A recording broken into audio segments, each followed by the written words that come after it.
Lola, ako na po magpapatuka sa mga manok natin. Akin na po yan. Magpahinga na lang po kayo dun sa loob. Nako, kaya ko na ito, Jacinto. Gusto ko rin namang may ginagawa ko kahit papano sa umaga para mabanat naman ang mga buto-buto ko. Kahit na po, La. Hindi po ba ako po nakatoka po sa mga manok? Ayos lang naman kung minsan ako na magpapakain sa kanila. Ay oo nga pala, kumain ka na ba ng almusal, Apo? Nagluto ko ron ng champurado. Binigyan kasi ako kahapon ni Ising ng napakaraming tableya. Hindi ba? Paborito mo ang champurado, lalo na ngayong malamig ang panahon. Nako, maraming salamat po, Lola. Pero, kayo po, kumain na po ba kayo? Hindi pa, pero susunod na ako sa iyo sa loob pagkatapos ko rito. Hinayaan na lamang ng 12 taong gulang na si Jacinto ang kanyang lola Rosalinda na tapusin ang pagpapakain nito sa mga manok na nasa likod ng kanilang bahay. Simula nang mamatay ang kanyang ina nung 5 taon pa lamang siya, ay ang lola Rosalinda na niya ang nag-alaga sa kanya. Ito na ang tumayo niyang ina at ama. Mahal na mahal ni Jacinto ang lola niya.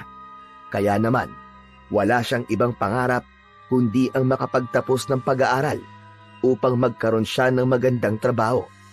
Nais niya na makaalis sila ng lola niya sa San Felipe at makapagsimula ng panibagong buhay sa ibang lugar. Gusto niya na maiparanas sa kanyang lola ang isang maginhawang buhay bago man lang sana ito pumanaw. Nang makarating si Jacinto sa loob ng kanilang bahay, ay agad siyang sumandok ng tsampurado. Maya-maya pa ay nakita niya na pumasok si Lola Rosalinda. Huminto ito sa kalendaryong nakasabit sa dingding na malapit sa may pintuan. Napansin niya ang pag-iling ng matandang babae. Naglakad na si Lola Rosalinda papunta sa kusina. Kumuha na ito ng tsampurado at umupo sa upuang nasa katapat ni Jacinto. Napansin niya ang pagkabahala sa mukha nito, kaya hindi niya napigilang magtanong. Lola, may problema po ba? Nakita ko kasi sa kalendaryo, nakabilugan na naman pala ng buwan mamayang gabi. Ganun po ba? Ibig sabihin, magiging aswang na naman po ako? Bumuntong hininga si Lola Rosalinda bago tumingin kay Jacinto at matipid na ngumiti. Apo, ilang beses na nating nalampasan na ganito. Wala kang dapat na ikatakot. Nandito ako palagi para sa iyo, Apo. Pero Lola, paano po kung may mangyari na hindi natin inaasahan? Paano po kung masaktan kita? Alam kong hindi mangyayari yan.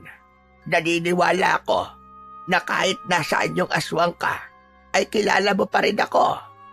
Isa pa, malakas ka, Jacinto. Mas malakas ka kaysa sa iniisip mo. At alam mo ba kung bakit? Dahil may puso kang mabuti. Ang pagiging aswang mo ay hindi kailanman magdidikta kung sino kang talaga.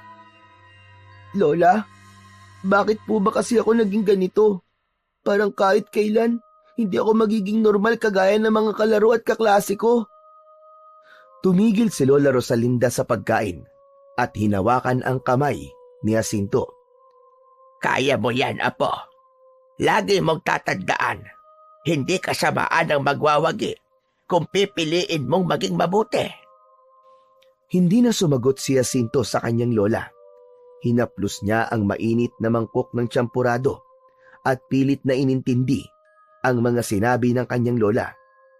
Sa kabila ng matatamis na salita nito, nanatili pa rin ang kaba sa kanyang dibdib dahil mamayang gabi, haharapin na naman niya ang madilim na bahagi ng kanyang pagkatao. Tuwing kabilugan kasi ng buwan, nararamdaman ni Jacinto ang hindi maipaliwanag na pagbabago sa kanyang katawan. Literal na nagiging aswang siya at nagkakaroon siya ng matinding pagkauhaw sa dugo. Ang sumpa na yon ay nag-ugat mula sa trahedyang nangyari sa nanay ni Jacinto. Pinagsamantalahan ito ng isang aswang, kaya nang ipinanganak siya nito, ay nasa dugo na niya ang pagiging isang aswang. Bata pa lamang si Jacinto nang malaman niya ang bagay na yon mula mismo kay Lola Rosalinda. Ayon sa lola niya, mas mabuting malaman niya na yon ng maaga dahil hindi nito kayang ilihim yon kay Jacinto habang buhay. Sa loob ng 10 taon, walang naramdamang kakaiba si Jacinto. Lumaki siyang ordinaryong bata sa piling ng kanyang lola. Ngunit nang sumapit ang kanyang ika-10 kaarawan, ay doon na nagsimula ang bangungot sa buhay niya. Nagsimula ang pagbabago nang unang beses na nangyari yon ay nagtungo siya sa kulungan ng kanilang mga manok. Sa gulat ni Lola Rosalinda, natagpuan niyang duguan ang mga manok kinaumagahan at si Jacinto ay nanginginig sa isang sulok habang puno ng dugo ang kanyang mga kamay at muka. Kinagabihan, bago sumapit ang 12:00 ng hating gabi, ay hawak na ni Lola Rosalinda ang isang makapal na lubid, habang si Jacinto naman ay nakasandal na sa matibay na haligi ng kanilang kubo. Alam nilang dalawa na ilang minuto na lamang ay magiging aswang na nga si Jacinto. Maingat na inikot ni Lola Rosalinda ang lubid sa katawan ni Jacinto at siniguro nitong mahigpit ang pagkakatali nun. Matapos maitali ni Lola Rosalinda sa haligi, ay naawa itong tumingin kay Jacinto. Patawarin mo ko, Apo. Hindi ko gustong gawin ito sa'yo. Wala po kayong dapat na ihingi ng tawad, Lola. Dapat pa nga po ako magpasalamat kasi kahit ganito po ako, hindi niyo po ako iniiwan. Pinunasan ni Lola Rosalinda ang namumuong luha sa kanyang mga mata. Saka inilapit ang muka sa noo ni Jacinto at hinalikan ito. Hindi kita kailanman iiwan, Apo. Kahit ano o sino ka pa. Mahal na mahal kita, Apo ko. Ngunit bago pa makapagsalita muli si Jacinto, isang malamig na hangin ang dumaloy sa loob ng kubo. Nagsimula ng manginig ang katawan ng bata at naramdaman niya ang unti-unting paggapang ng init sa kanyang mga ugat. Ang kanyang mga kamay ay nanginig habang marahang tumutulis ang kanyang mga kuko. Ang kanyang balat ay naging magaspang at nangitim ng bahagya. Humingal siya at pilit niyang nilabanan ang hindi maiwasang pagbabago sa kanyang katawan. Naramdaman niya ang pagtulis ng kanyang mga ngipin. Nagpakawala si Jacinto ng mahinang pag-angil. Nagpumiglas siyang makawala sa pagkakatali pero hindi siya nagtagumpay dahil sadyang matibay ang pagkakatali ni Lola Rosalinda. Nakatayo ito sa gilid. Bakas sa mukha nito ang takot pero hindi ito umalis sa tabi ni Jacinto. Sa wakas, natapos na ang pag-aanyong aswang ni Jacinto. Nanatili pa rin si Lola Rosalinda sa tabi ni Jacinto habang nagdarasal na sana ay makayanan nilang muli ang gabing yon. Matapos maging aswang ni Jacinto, ay nagmamadaling lumabas ng kubo si Lola Rosalinda. Bit-bit ang isang lampara. Nagsimulang magwala si Jacinto. Nagpumiglas siya habang pilit na kumakawala sa pagkakatali. Tumilapon ng isang bangko nang tumama ang kanyang mga paa roon. Nanunuyo ang lalamunan niya at alam niya na walang makakaalis ng pagkauhaw na yon, kundi sariwang dugo lamang. Ilang minuto ang lumipas bago bumalik si Lola Rosalinda. May bitbit ito na isang buhay na manok. Maingat ngunit mabilis na pinatay ni Lola Rosalinda ang manok gamit ang kutsilyo. Pinatulo nito ang dugo ng manok sa isang mangkok.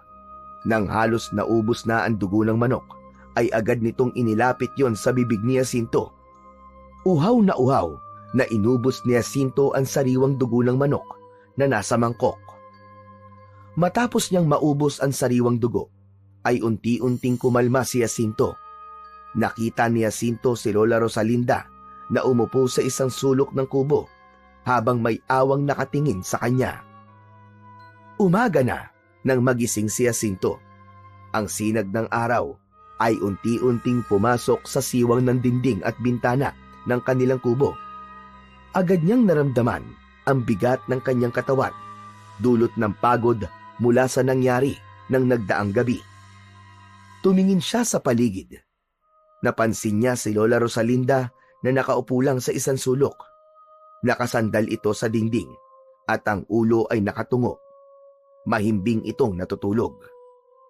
Nakita ni Jacinto ang lamparang nakapatong sa sahig malapit dito. Patunay na nagbantay ang kanyang lola sa buong magdamag. Alam niya na hindi na nito nagawang mahiga sa kanilang higaan. Napalunok si Jacinto at pinigilan niya ang pamumuo ng luha sa kanyang mga mata. Labis ang awa niya sa lola niyang ginagawa ang lahat para sa kanya.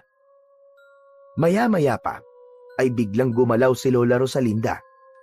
Marahang bumukas ang mga mata nito at agad itong ngumiti nang makita si Jacinto na gising na. Tapos na, Apo. Nairaos natin ang kabilugan ng buwan kagabi. Hindi na napigilan pa ni Jacinto ang sarili. Nagsimulang tumulo ang kanyang mga luha.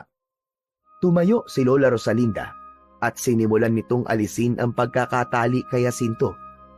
Nang makawala na si Jacinto, ay agad niyang niyakap ang lola niya ng mahigpit. Hinaplos ni Lola Rosalinda ang likod ng bata at hinayaan lang siya nitong umiyak. Lola, sawang-sawa na po ako. Ayoko na po maging aswang, Lola. Ayoko na po ng ganitong buhay. Jacinto, Apo, huwag kang mawawalan ng pag-asa. Hindi tayo pababayaan ng Diyos. Magdasal ka lang palagi at magtiwala sa Kanya, Apo. May awa rin ang Panginoon. Sa mga salitang yon, naramdaman ni Jacinto ang bahagyang ginawa. Bagamat mabigat pa rin sa kanyang kalooban, ang yakap ng kanyang lola at ang mga salita nito na puno ng pag-asa ay naging parang ilaw sa kanyang madilim na mundo. Sa kabila ng lahat, alam niyang hindi siya nag-iisa dahil naniniwala siya na hindi siya iiwanan ng kanyang Lola Rosalinda kahit na anong mangyari. Matapos mag-almusal, ay naghanda na sina Jacinto at Lola Rosalinda para pumunta sa palengke. Bitbit ni Jacinto ang kanilang bayong habang naglalakad sila sa makitid na daan na pinaliligiran ng mga punong kahoy at matataas na dayami. Ang mga tunog ng mga ibon at huni ng kuliglig ay sumasabay sa kanilang bawat takbang. Habang nagkwekwentuhan sila, ay nakasalubong nila si Ka Pablo, ang kilalang albularyo sa kanilang lugar. Rosalinda! Jacinto! Aba, mabuti nakita ko kayo! Mag-iingat kayo ha! Mukhang nagsisimula na namang umatake ang mga aswang dito sa San Felipe! Paano mo naman nasabi yan, Pablo? Aba, kaninang umaga, natagpuan ng ating kapitan na patay na mga alaga niyang kambing. Sa itsura ng mga sugat at paraan ng pagpatay sa mga kambing, sigurado kong aswang ang yumari doon. Hindi po ba matagal nang tumigil ang pag-atake ng mga aswang dito sa atin? Oo nga, pero hindi natin alam kung bakit bigla na lang silang bumalik. Kaya't kailangan mag-ingat ang lahat, lalo na kayo, Rosalinda. Malayo ang kubo niyo sa kabayanan. Nagkatinginan ang maglola. Ramdam ni Jacinto ang pag-aalala sa mukha ng kanyang Lola Rosalinda. Jacinto, mamaya ay dumaan ka sa kubo ko ha. May ibibigay ako na makatutulong para maprotektahan ng kubo niyo laban sa mga aswang. Huwag mong kalimutang dumaan. Opo, Ka Pablo. Maraming salamat, Pablo. Malaking tulong yun sa aming dalawa ni Jacinto. Abay, walang anuman. O sige na't mauuna na ako. Mag-iingat kayo. Nagpaalam na si Ka Pablo at nagpatuloy na sa paglalakad. Tumango si Lola Rosalinda kay Jacinto at sabay silang nagpatuloy patungo sa palengke. Habang naglalakad, ay natahimik si Jacinto. Alam niyang magiging mas komplikado ang sitwasyon sa kanilang lugar dahil sa pagbabalik ng mga pesteng aswang. Lola, hindi kaya kagaya rin ako ng mga aswang na umaatake sa lugar natin? Hindi ka kagaya ng mga yon, Apo. Hindi ka pumapatay ng tao at hindi ka nagdudulot ng takot sa mga tao. Kaya huwag mong iisipin Nakatulad ka ng mga aswang na yon. Pero, pumapatay po ako ng manok, Lola. Pero hindi ba? Ako ang pumapatay ng manok, Jacinto, at hindi ikaw. Pinapainom ko lang sa'yo ang dugo nun. Pero, pinapatay niyo po ang mga manok para sa akin. Saka paano po kung kapag lumaki na ako, ay tuluyan na ako maging aswang? Yung tunay na aswang na pumapatay po ng tao. Baka kapag nangyari po yun, ay pumatay na rin po ako ng mga tao, Lola. Natatakot po ako.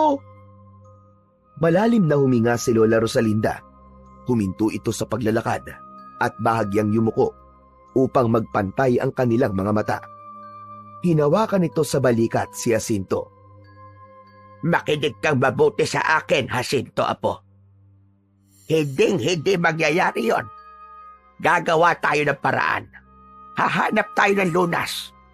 Hindi ko hahayaan na tuluyang kang makain ng sumpang yan. Kaya huwag kang mawalan ng pag-asa, ha? Tandaan mo, Jacinto.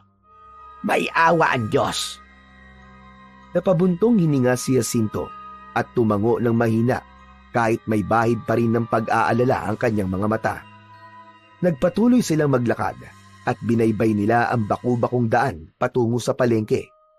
Pinag-usapan pa rin nila ang tungkol sa posibilidad ng lunas. Huminto lang sila sa pag-uusap nang tuluyan na silang makarating sa palengke. Pagdating nila doon, ay inalis muna ni Jacinto ang lahat ng kanyang pangamba at tinulungan niya ang kanyang Lola Rosalinda sa pamimili. Ngunit sa likod ng kanyang isip ay naroon pa rin ang napakaraming katanungan na nagdudulot ng bigat sa kanyang dibdib. Nang makabalik na sina Jacinto at Lola Rosalinda sa kubo nila, mula sa palengke ay tinulungan ni Jacinto ang kanyang lola sa pag-aayos ng mga binili nilang gulay, prutas at bigas. Maya-maya pa ay natigilan si Jacinto dahil biglang pumasok sa isip niya ang sinabi ni Ka Pablo kanina. Naku, Lola. Oo nga pala, naalala ko. Pupunta po muna ako kay Ka Pablo. May ibibigay daw po siya sa akin na makakatulong sa atin para maprotektahan po ang bahay natin mula sa mga aswang. O sige, apo. Mag-iingat ka, ha? Bilisan mo lang. Bumalik ka kagad. Opo, Lola. Babalik din po ako kagad. Lumabas na si Jacinto at naglakad patungo sa kubo ni Ka Pablo. Nang makarating siya sa kubo ni Ka Pablo, ay nakita niyang nagbibilad ng isda ang matandang lalaki sa harapan ng bahay nito. Nang makita siya ni Ka Pablo, ay ngumiti ito sa kanya. Butit na padaan ka, Jacinto. Nakahanda na ang agimat na sinasabi ko.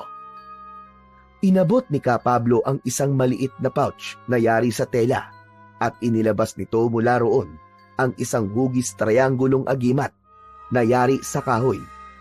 Makintab yun na parang nilagyan ng langis at may nakaukit na mga lumang simbolo.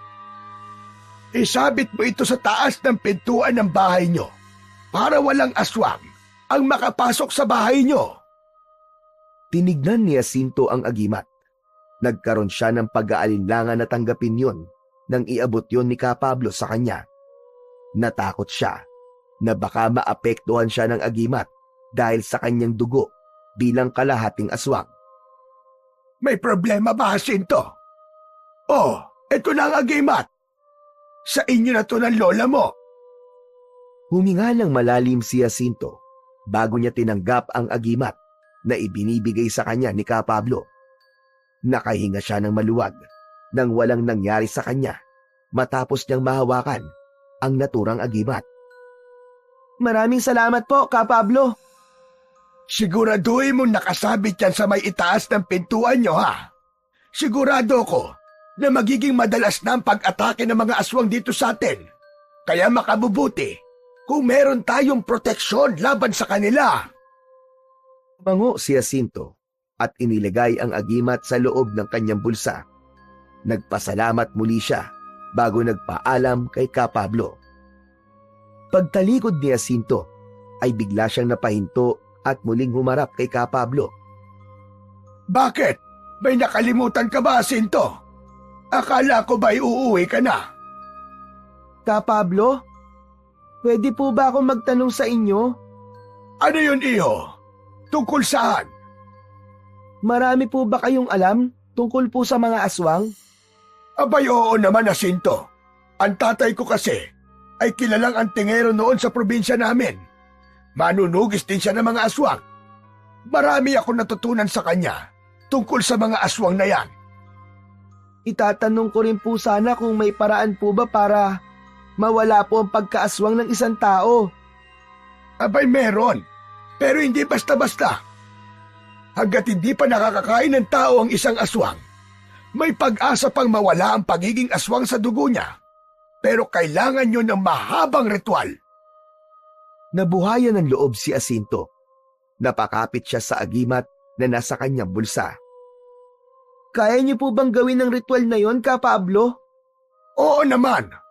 Noon, may kakilala ko na nahawaan ng pagiging aswang. Ang akala niya ay wala na siyang pag-asa. Pero nagawa ko siyang tulungan. Mahirap ang proseso, oo. Pero nagtagumpay kami. Sandali lang. Bakit mo naman naitanong ang mga yan? May kilala ka bang aswang, ha? Bahagyang ng lamig si Jacinto. Hindi siya handang ipahayag ang kanyang lihim kay Ka Pablo. Agad siyang umiling at pinilit na ngumiti. Wala po. Wala po, Ka Pablo. Naisip ko lang po ang mga tanong na yon kasi curious lang po ako eh. Bigla na lang po kasing umatake ang mga aswang dito sa lugar natin. Sige po, Ka Pablo. Aalis na po ako. Tinihintay na po ako ni Lola. Ganun ba? O sige. Kung may kailangan ka pa, dumaan ka lang dito ulit. Salamat po ulit, Ka Pablo. Mabilis na tumalikod si Jacinto at naglakad palayo sa bahay ni Ka Pablo. Habang naglalakad pa uwi, ramdam niya ang bahagyang paggaan ng bigat ng kanyang dibdib. Ang mga sinabi ni Ka Pablo ay nagbigay sa kanya ng munting pag-asa. Napagtanto niya na hindi pa huli ang lahat at may paraan pa pala upang mawala ang pagiging aswang niya. Nang makauwi na si Jacinto sa kanilang kubo, ay agad niyang inabot sa kanyang lola ang dala niyang agimat na ibinigay ni Ka Pablo. Lola, yan po yung sinasabi ni Ka Pablo na agimat para protektahan po ang bahay natin laban po sa mga aswang. Paano raw ba ito gagamitin? Sinabi po niya na kailangan daw po yan isabit sa taas ng pintuan. Kapag nakasabit na daw po yan doon, ay hindi raw po makakapasok ang mga aswang sa bahay natin. Sigurado pong protektado na tayo, Lola. Hindi na nag-aksaya ng oras si Lola Rosalinda. Kumuha ito ng maliit na pako at martilyo. Tumungtong ito sa maliit na bangko at bahagya nitong ibinaon ang pako sa itaas ng pintuan. Matapos yon, ay sinabit nito ang agimat doon. Bumaba na si Lola Rosalinda. Pagkatapos ay humarap kay Jacinto. Mabuti na lang at may kagaya ni Ka Pablo dito sa lugar natin na handang tumulong kahit walang kapalit. Sana nga ay magawa nitong protektahan tayo laban sa mga aswang. Lola, alam niyo po, may sinabi po si Ka Pablo kanina tungkol po sa mga aswang. Anong sabi niya tungkol sa mga aswang? Huminga ng malalim si Jacinto bago nagsalita. Sinabi po niya na may paraan pa raw po para mawala po ang pagkaaswang ng isang tao, lalo na po kung hindi pa po ito nakakakain ng tao. May ritual daw po na pwedeng gawin, pero mahaba at mahirap daw po ang proseso, Lola. Naisip ko lang po na baka pwede po tayong humingi ng tulong kay Ka Pablo para mawala naman po ang pagiging aswang ko. Hindi, Jacinto. Hindi tayo pwedeng lumapit kay Ka Pablo para sa ganyang bagay. Pero bakit naman po? May pag-asa pa po, Lola. Kung tutulungan niya tayo, baka mawala po itong sumpa sa akin. Lola, ayoko na po maging ganito. Ayoko na po maging aswang. Jacinto, apo, hindi mo kasi naiintindihan eh. Kapag nalaman ni Ka Pablo ang totoo tungkol sa'yo, baka kung ano pang isipin niya, abay baka mapahamak ka. Pero sinabi niya po sa akin, Lola, na may natulungan na po siyang kagaya ko. Alam po niya kung paano tanggalin po ang sumpa. Sigurado po ako na wala siyang gagawing masama sa akin at hindi niya po ako ipapahamak. Hindi tayo sigurado dyan, Apo. Kapag nalaman niyang isa kang aswang, baka ituring ka niyang kaaway. Ayoko may mangyaring masama sa'yo. Sana naman ay naiintindihan mo ako, Apo. Pero huwag ka mag-alala at pag-iisipan ko ang bagay na yan. Pero sa ngayon ay huwag muna. Nakikiusap ako sa'yo. Tumango na lamang si Jacinto. Kahit halata sa kanyang muka ang pagkadismaya. Naiintindihan niya ang desisyon ng kanyang lola. Ngunit mas matindi ang kagustuhan niyang mawala na ang pagiging aswang sa dugo niya.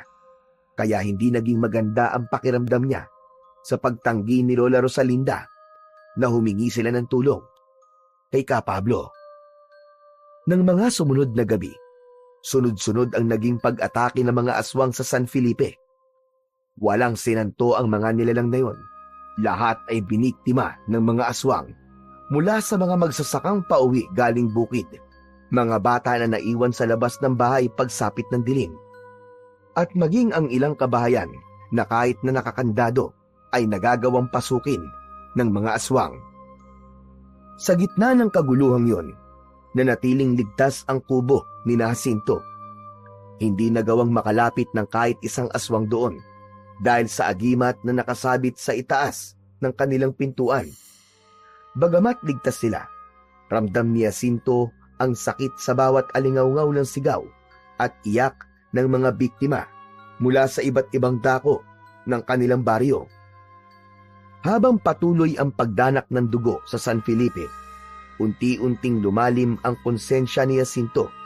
Habang sila ng lola niya ay natutulog ng payapa sa ilalim ng proteksyon ng agimat, alam niyang marami ang walang ganong kaligtasan at proteksyon. Ang takot ay mabilis na bumalot sa buong baryo. Bawat pinto ay mahigpit na nakakandado bago pa man lumubog ang araw, at halos wala ng tao ang naglalakas ng loob na lumabas ng bahay pagkagat ng dilim. Ang mga kalye ng San Felipe ay naging tahimik pagsapit ng gabi. Para kay Jacinto, isa yung paalala na sa kabila ng kaligtasan nila ni Lola Rosalinda ay marami pa rin ang nagdurusa dahil sa mga nilalang na kagaya niya. Isang umaga, pagpasok ni Jacinto sa kanilang kubo, ay nakita niya ang kalendaryong nakasabit sa dingding. Lumapit siya roon upang alamin kung kailan ang susunod na kabilugan ng buwan. Napalunok siya at biglang bumilis ang tibok ng kanyang puso nang malaman niya na ilang gabi na lang pala ay magiging aswang na naman siya uli. Kahit maraming beses nang nangyayari yon, ay hindi pa rin sanay si Jacinto kung siya lang ang masusunod. Ayaw niya nang maging aswang dahil hindi lang siya ang nahihirapan, kundi maging ang kanyang Lola Rosalinda. Habang nakatingin sa kalendaryo si Jacinto, ay napansin siya ni Lola Rosalinda. Lumapit ito sa kanya at tinapik siya sa balikat. Jacinto, Apo. Nakapag-isip-isip na ako. Ano po, Lola? Ano pong ibig niyo sabihin? Pumapayag na ako sa gusto mo mangyari. Hihingi tayo ng tulong kay Ka Pablo para mawala na ang pagiging aswang mo. Siguro ka ay wala na tayo mapagpipilian kundi ang magtiwala sa kanya. Talaga po? Talaga po, Lola? Pumapayag na po kayo? Oo. Hindi ko na kayang makita kang nahihirapan, Apo. Kung may paraan para mawala ang sumpang yan, ay kailangan gawin na natin sa lalong madaling panahon. Maraming salamat po, Lola. Maraming salamat po talaga. Biglang sumilay ang pag-asa sa mukha ni Jacinto. Tumayo siya at niyakap ang kanyang lola ng maigpit. Alam niya na sa pagkakataon na yon ay dininig ng Diyos ang isa sa ipinagdarasal niya gabi-gabi. At yun ay ang pumayag si Lola Rosalinda na hingin nila ang tulong ni Ka Pablo upang tuluyan na siyang maging tao. Hindi na nag-aksaya ng oras si Jacinto at Lola Rosalinda. Sa araw din yon, nagtungo sila sa kubo ni Ka Pablo. Nang makarating sila roon, ay kumatok si Jacinto sa pinto at agad naman silang pinagbuksan ni Ka Pablo. Bakas sa mukha ng matanda ang pagtataka nang makita silang maglola.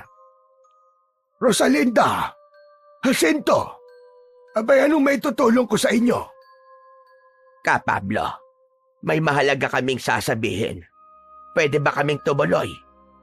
Abay, oo naman. Pumasok kayo, dali. Pinapasok sila ni Ka Pablo sa kubo nito at naupo sila sa mahabang bangko na naroon, habang si Ka Pablo ay humila ng upuan at pumwesto sa harapan nilang maglola. Ano ba sasabihin niyo sa akin?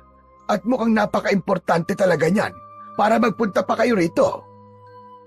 Ka Pablo, sana'y lawakan mo ang iyong pangunawa sa mga sasabihin ko.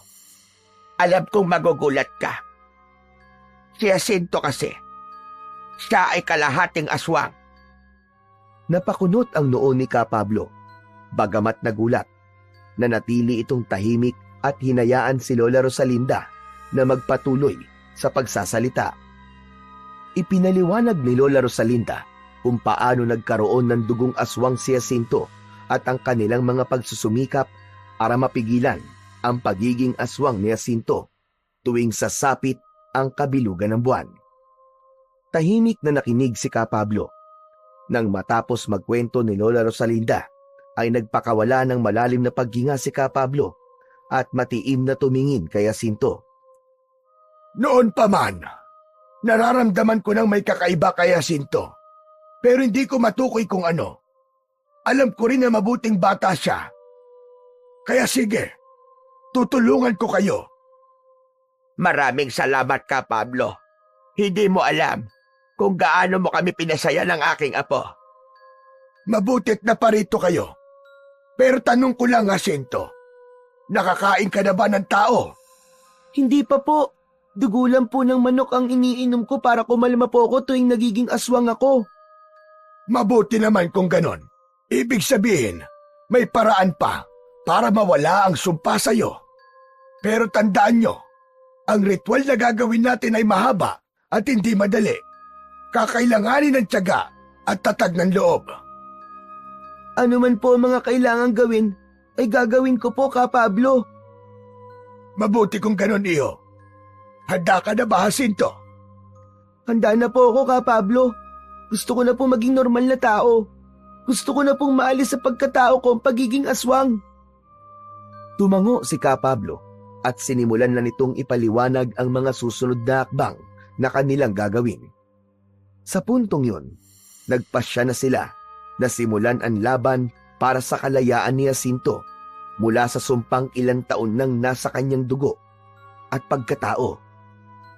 Simula noon ay sinimulan na kagad ni Ka Pablo ang proseso ng ritual upang alisin ang pagiging aswang ni Jacinto. Ginawa nila ang ritual sa bahay ni Jacinto tuwing gabi upang walang makaalam ng kanilang ginagawa. Gumamit si Ka Pablo ng mga sinaunang paraan at kagamitan sa ritual. Pinapalibutan ito ng puting kandila si Jacinto at pinapausukan siya ng insenso. Bawat gabi ng ritual ay nagdadasal si Ka Pablo at umuusal ng mga sagradong salmo. Nagbabasag din ito ng itim na itlog bilang bahagi ng ritual. Kahit napapagod at nangihina si Jacinto sa tuwing natatapos ang ritual, ay hindi siya nagreklamo sapagkat alam niya na magiging maganda ang kalalabasan ng lahat ng ginagawa nila. Makalipas ang 5 gabi, kinausap ni Ka Pablo si Jacinto. Anito ay malapit na nilang matapos ang ritual at isasagawa nila ang huling bahagi ng ritual sa kabilugan ng buwan. Kailangan daw nilang gawin yon habang nasa anyong aswang si Jacinto. Nangako naman si Ka Pablo kay Jacinto na ang gabing yon ay ang huling gabi na magiging aswang si Jacinto. Maluwaluwang nagpasalamat si Jacinto kay Ka Pablo dahil alam niyang malapit nang matapos ang paghihirap nila ng kanyang lola. Isang umaga, abala si Jacinto sa paglilinis ng kubo nila. Pinunasan niya ang mga lumang gamit sa isang sulok ng bahay. Matapos yun, ay winalisan naman niya ang sahig at habang ginagawa niya yon, ay biglang pumasok si Lola Rosalinda na galing sa palengke. Agad na napansin ni Jacinto ang pagkabahala sa mukha nito. Jacinto, iho. Meron tayong problema. Ano po yun, Lola? May nagtanong sa akin kung totoo bang may agimat ang bahay natin na proteksyon laban sa mga aswang. Ano po sinabi nyo? Siyempre, itinanggi ko. At sabi ko sa kanila, wala tayong ganong klase ng agimat. Pero bakit hindi nyo po sinabi ang totoo? Huminga ng malalim si Lola Rosalinda at umupo sa isa sa mga lumang upuan. Apo, hindi mo ba naiisip kung ano ang maaaring mangyari kung malaman ng mga tao na may agimat tayo? Sigurado kung pag-aagawan nila ang proteksyon natin. Ang agimat na ibinigay sa atin ni Ka Pablo ay para sa atin lamang. Abay, paano kung may magtangkang nakawin yon? Paano kung masaktan tayo dahil sa inggit ng iba? Sa bagay, tama po kayo, Lola. Mas mabuti nga pong walang makaalam ng tungkol sa agimat na meron ng bahay natin. Ang agimat na yon, Apo, ay isang biyaya. Pero maaari rin itong maging sumpa kung hindi natin iingatan. Kaya tandaan mo, Jacinto, huwag mong sasabihin sa kahit na sino ang tungkol sa agimat na ibinigay sa atin ni Ka Pablo. Opo, Lola, pangako po. Hindi ko po ipagsasabi sa iba. Oo nga po pala, Lola. Mamayang gabi na pala ang huling bahagi ng ritual. Natigilan si Lola Rosalinda sa sinabing yun ni Jacinto. Maya-maya pa ay napangiti ito. Oo nga pala, no. Bilog na naman ang buwan mamayang gabi. Sa wakas, matatapos na rin ang lahat ng ito. Makakalaya ka na rin sa pagiging aswang, Apo. Kaya nga po pagkatapos po ng ritual mamaya, mawawala na po ang pagiging aswang sa dugo ko. Hindi na po ako magiging aswang uli. Pwede na po tayo mabuhay ng normal, Lola. Salamat sa Diyos. Sa wakas, Jacinto, makakabalik na tayo sa dati-dating buhay. Hindi mo na kailangan magtago o magtiis. At hindi ko na kailangan matakot na baka ano pang mangyari sa'yo kapag may nakaalam ng sikreto natin. Lumapit si Jacinto sa lola niya at naupo sa tabi nito.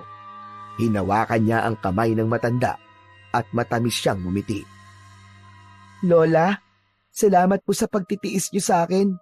Kung hindi po dahil sa inyo, hindi ko po ito malalampasan. Apo, kahit na ano pa man ang mangyari, nandito lang ako. Ang mahalaga, malampasan na natin ang pagsubok na ito. At mamaya, tuluyan na tayong magiging malaya. Niyakap ni Jacinto si Lola Rosalinda. Nadama niya sa yakap na yon ang bagong pag-asa para sa kanilang dalawa.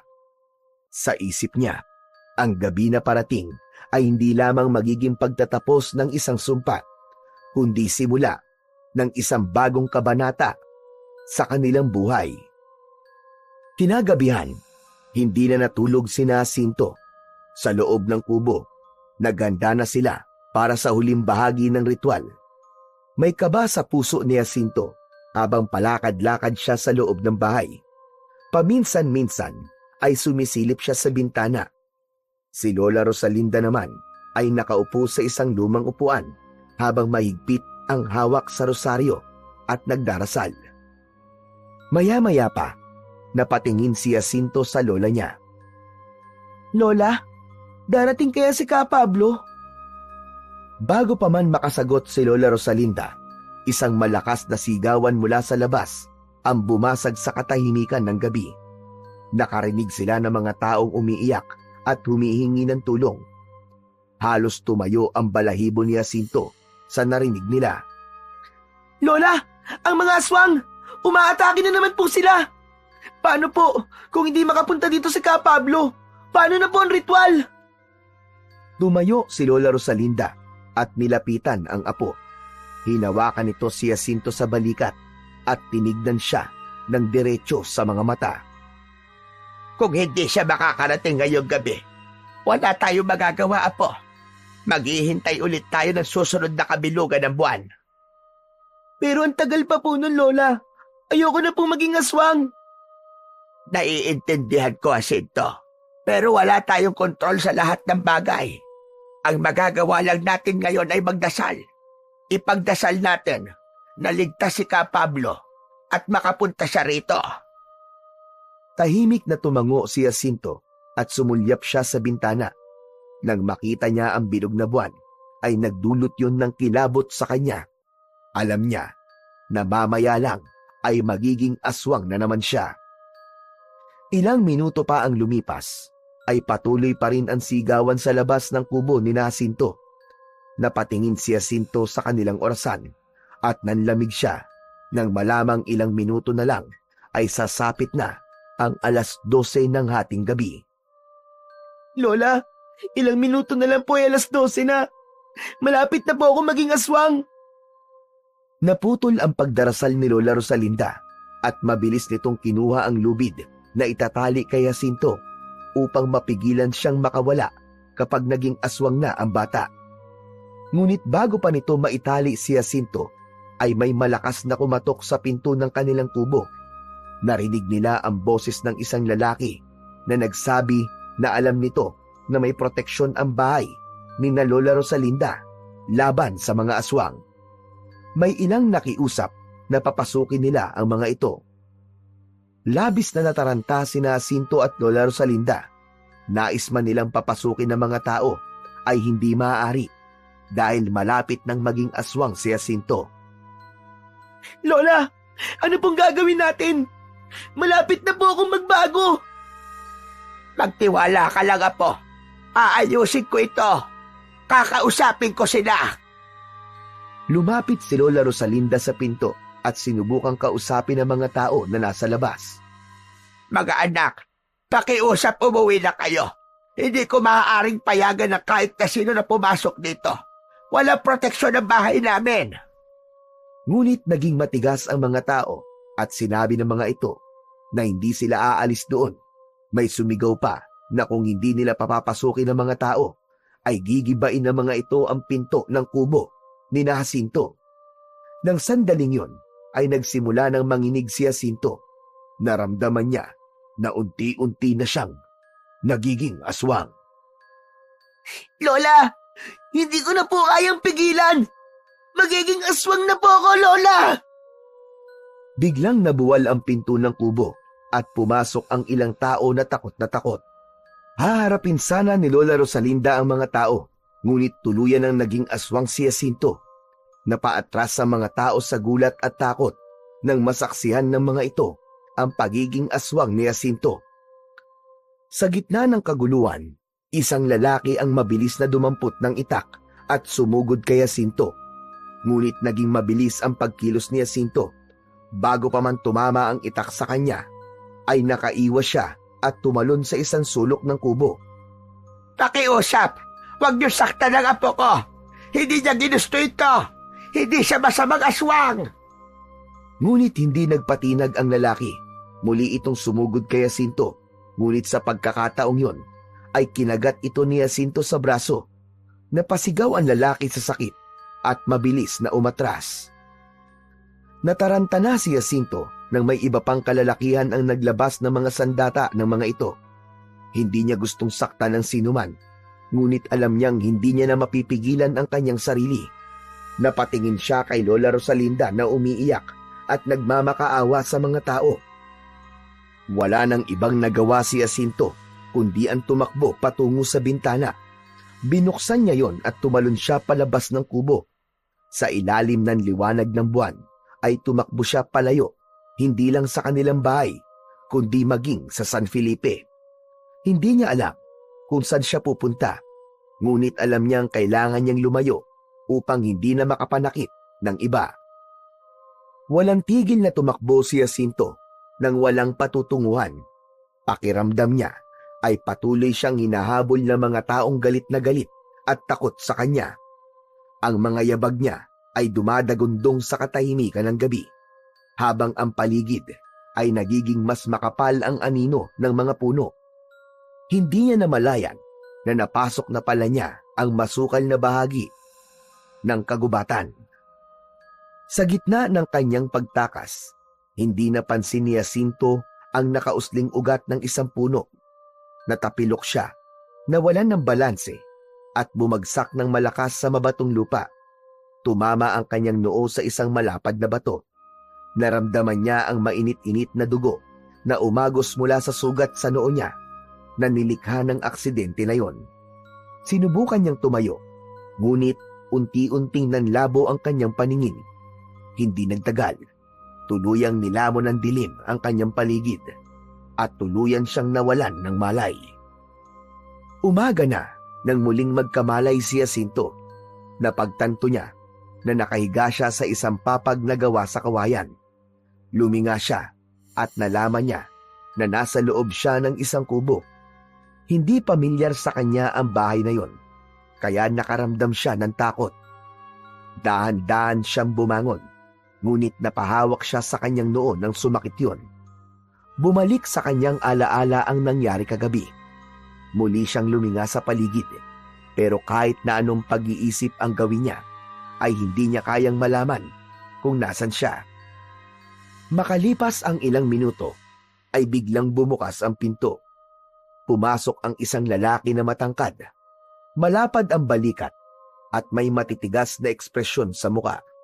May mga peklat ito sa braso at maging sa muka nito.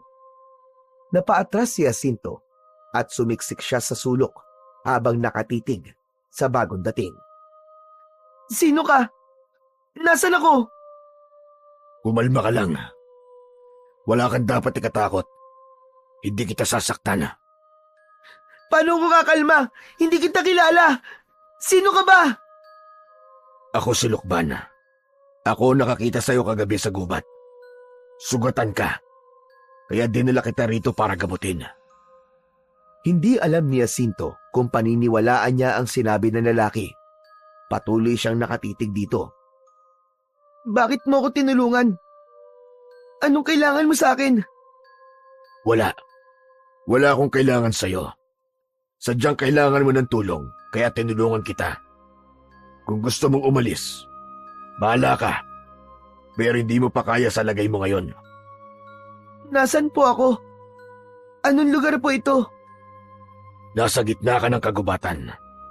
Malayo na sa San Felipe, kaya ligtas ka rito. Tinitigan ni Jacinto ang lalaki. Hindi pa rin maalis ang kaba niya, ngunit parang may kakaibang katiwasayan siyang naramdaman sa presensya ni Lukban. Maaari na ba akong lumapit sa'yo? Napakurap si Jacinto. Hindi siya sigurado, pero sa huli ay marahan siyang tumango. Unti-unting lumapit si Lukban sa kanya at umupo sa gilid ng papag. Hindi nito inalis ang pagkakatitig dito sa kanya. Hindi na nakatiis si Jacinto at nagsalita na siya. Teka, bakit mo ako tinitignan ng ganyan? Anong pangalan mo? Ako po si Jacinto. Bahagyang tumango si Lukban. May saglit na katahimikan bago ito muling nagsalita. Alam kong may dugong aswang ka, Jacinto. Hindi mo yun may pagkakaila sa akin.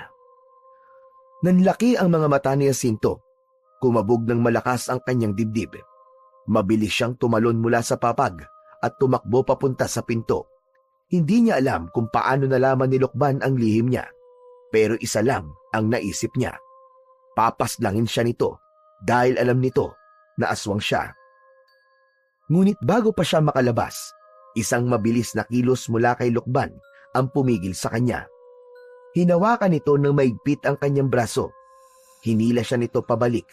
Nagpumiglas siya, pero masyadong malakas si Lukban at wala siyang laban dito. Huwag kang matakot, bata. Wala akong balak na patayin ka. Hindi ba't yun naman ang ginagawa ng mga tao sa mga aswang? Pinapatay? Huwag ka mag-alala. Hindi kita papatayin. Dahil gaya mo, ay isa rin akong aswang, Jacinto. Napakurap si Jacinto at tumigil siya sa pagwawala. Nanlamig siya nang tignan niya si Lukban ng diretso sa mga mata nito. Tama ang narinig mo. Isa akong aswang. Ako ang pinuno ng mga aswang na naninirahan sa kagubatang ito. At kami rin ang umaatake sa San Felipe. Natuyo ang lalamunan ni Jacinto.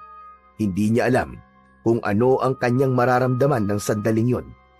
Nanatili siyang tahimik habang nakatitig kay Lukban.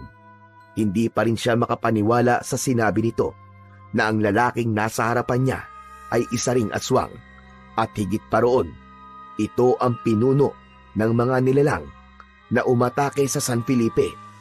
Ramdam niya ang panlalamig ng kanyang katawan pero nagpatuloy si Lukban sa pagsasalita. Tinulungan kita dahil alam kong isa kang aswang. Hindi ko pwedeng pabayaan ang kauri ko, lalo na't alam ko na maaari kang dumagdag sa puwersa ng aming samahan. Napakuyom ang kamao ni Jacinto. Hindi niya alam kung dapat ba siyang magpasalamat o matakot. Pero hindi niya mapigilan ang galit sa kanyang dibdib nang maalala ang sinapit ng kanilang baryo. Hindi niyo dapat pinapatay ang mga tao sa San Felipe o kahit saan lugar pa. Ginagawa lang namin ang natural na gawain ng mga aswang. Kailangan naming mabuhay. At ang laman at dugo ng tao ang pagkain namin. Ang pagkain natin. Kahit aswang ako, hindi ako kailanman pumatay ng tao. Dahil kalahati pa lang ang pagiging aswang mo. Hindi ka pa nagugutom sa dugo at laman ng tao.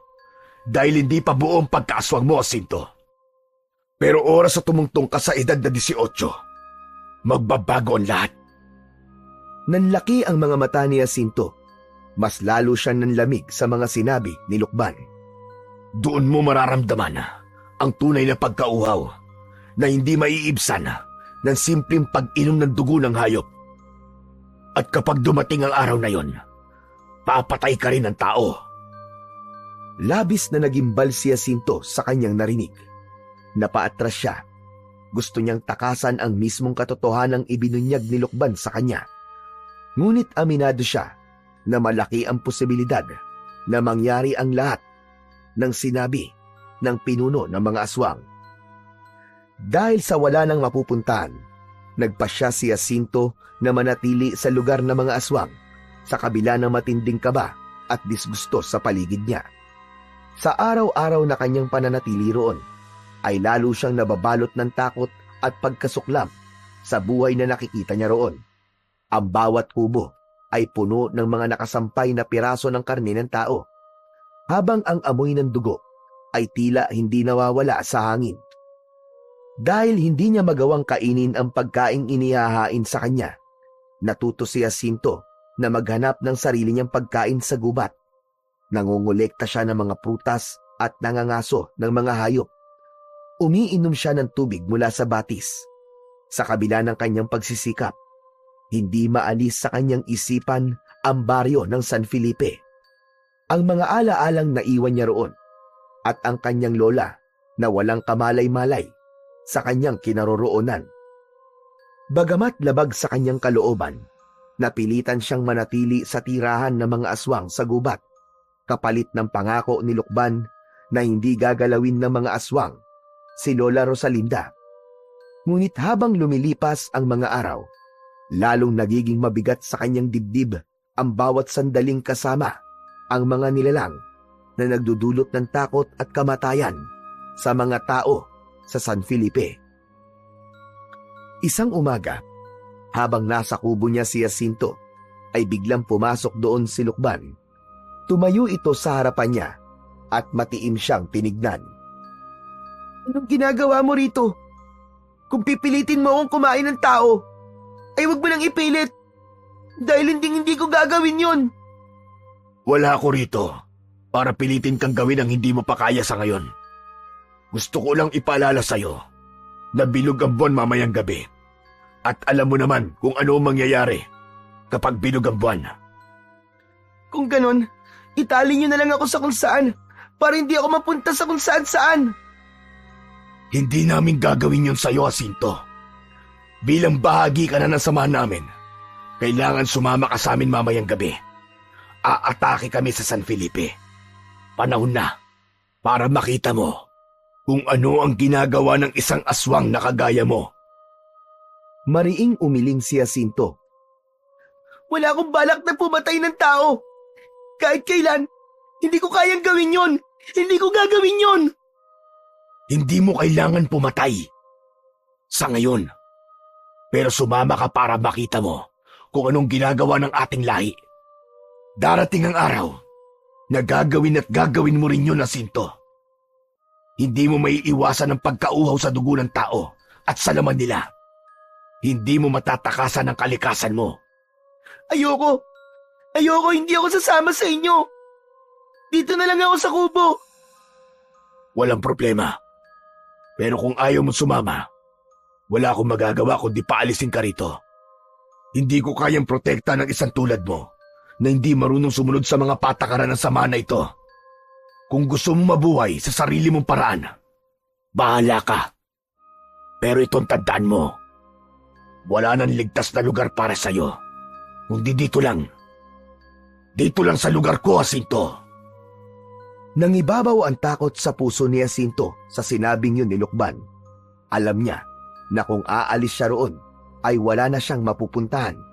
Hindi siya maaaring bumalik sa San Felipe at hindi rin niya alam kung paano mabubuhay ng mag-isa sa gitna ng kagubatan. Napilitan siyang tumango kahit labag sa kalooban niya. Oo na! Sasama na ako! Mabuti naman kung ganon. Maganda ka na para mamayang gabi. Nang umalis na si Lukban, ay parang may matalim na kutsilyong bumaon sa dibdib niya. Alam ni Jacinto na ang gagawin niyang pagsama sa mga aswang ay isang hakbang upang mas lalo siyang mapalapit sa mundo ng mga aswang na pilit niyang nilalabanan. Ngunit wala na siyang ibang pagpipilian. Pagsapit ng gabi, ay nanatili si Jacinto sa loob ng kubo. Totoo ang sinabi ni Lukban dahil sa labas ay bilog na bilog ang buwan. Hindi siya mapakali, kaya panay ang lakad niya pabalik-balik sa iisang direksyon. Nanginginig ang kanyang mga kamay at ramdam niya ang malamig na pawis na tumutulo sa kanyang sentido. Anong gagawin ko? Anong gagawin ko? Dapat ba talaga ako sumama kina Lukban sa pag-atake sa San Felipe? Napalunok si Jacinto nang maramdaman niya ang init na bumalot sa kanyang katawan. Napahawak siya sa kanyang dibdib dahil tila may umaapoy sa loob ng kanyang katawan. Napapikit si Jacinto, lumalim ang paghinga niya at sa isang iglap ay nag-anyong aswang na siya. Napaluhod siya at isang malakas na alulong ang kanyang pinakawalan. Bumukas ang pinto ng kubo at pumasok si Lukban na nasa anyo na rin ng isang aswang. Ang mga mata nito ay nagliliyab sa dilim at ang malalaki nitong pangil ay kitang-kita. Tumayo ito sa harapan ni Jacinto. Oras na, Jacinto. Aalis na tayo. Halika na. Sumama ka na sa amin. Walang sagot si Jacinto. Nakatingin lang siya kay Lukban habang nanginginig ang kanyang buong katawan. Tumayo siya at sumama na kay Lukban. Sa labas ay naroon ang iba pang mga aswang. Tumitig ang mga ito kay Jacinto na parang tinatanggap siya bilang bahagi ng kanilang grupo. Tahimik na sumunod si Jacinto kay Lukban at sa iba pang mga aswang. Tinahak nila ng mabilis ang daan palabas ng gubat upang umatake sa San Felipe. Mabilis na gumalaw ang mga aswang na parang lahat ay sabik na makakain ng sariwang laman ng tao. Nang marating nila ang San Felipe, kahit nasaan yung aswang si Jacinto, ay may parte pa rin ng puso niya ang natakot sa sasapitin ng mga tao sa San Felipe sa gabing yon, sa kamay ng mga aswang. Nang sumalakay ang mga aswang, ay labis na kinilabutan si Jacinto habang pinagmamasdan niya ang malagim na pag-atake. Sa isang iglap, napuno ang gabing yon ng mga iyak at paghingi ng tulong ng mga tao. May iba na nagmamakaawa sa mga aswang, pero alam ni Jacinto na walang silbi ang pagmamakaawa ng mga tao dahil walang ibang nasa isip ang mga aswang na naroon, kundi ang maibsan ang labis na pagkauhaw at gutom na nararamdaman ng mga ito. Habang patuloy ang lagim sa San Felipe, unti-unting napuno ng panginginig ang katawan ni Jacinto. Kahit nasaan yung aswang siya, ramdam niya ang matinding pagkasuklam sa kanyang sarili. Ang paligid ay puno ng dugoang bangkay, at ang alingasaw ng kamatayan ay bumalot sa hangin. Hindi niya kayang maging bahagi ng karumal-dumal na pangyayaring yon. Nang matapos ang pag-atake, mabilis na tumakbo sina Lukban at ang iba pang aswang pabalik sa kagubatan. Sumabay si Jacinto sa mga ito kahit nanginginig pa rin ang katawan niya sa kanyang nasaksiyan. Tahimik ang buong grupo habang naglalakad pabalik sa kuta ng mga aswang. Ngunit ang katahimikan ay binasag ni Lukban na nasa tabi lang ni Jacinto. Tinto, ang totoo'y pinagbigyan lang kita ngayong gabi. Pero sa susunod na pagbilog ng buwan at naging aswang ka muli, ay kailangan mo na sumama sa amin. Hindi para manood lang, kundi upang pumatay at kumain ng tao. Kailangan mo matutunan ng maaga kung ano talaga ang ginagawa ng mga kagaya natin. Napasinghap si Jacinto sa kanyang narinig, ngunit pinigilan niyang magsalita. Ayaw niyang ipahalata ang matinding takot na nararamdaman niya, ngunit sa loob-loob niya ay may isang sigaw ng pagtutol na pilit niyang nilulunok. Kinaumagahan, nakahiga si Jacinto sa papag habang nakatingin sa kawalan. Paulit-ulit na bumabalik sa kanyang isip ang nakakakilabot na pangyayari kagabi. Ramdam pa rin niya ang bigat sa kanyang dibdib.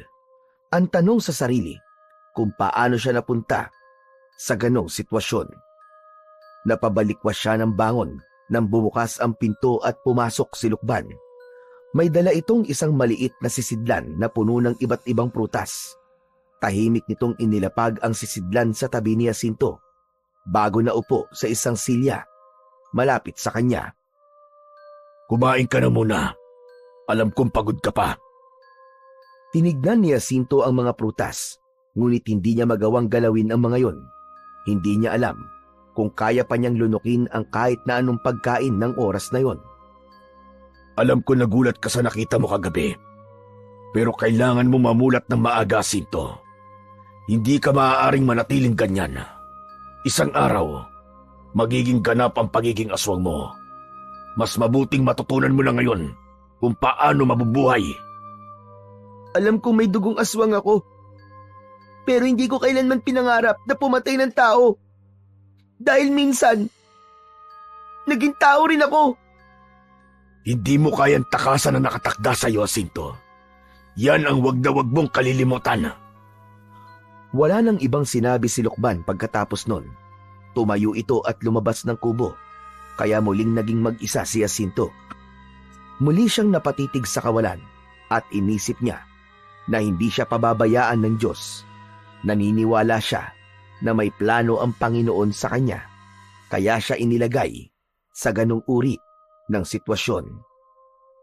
Nang makaramdam na ng gutom, ay kinain na ni Jacinto ang mga prutas na dala ni Lukban.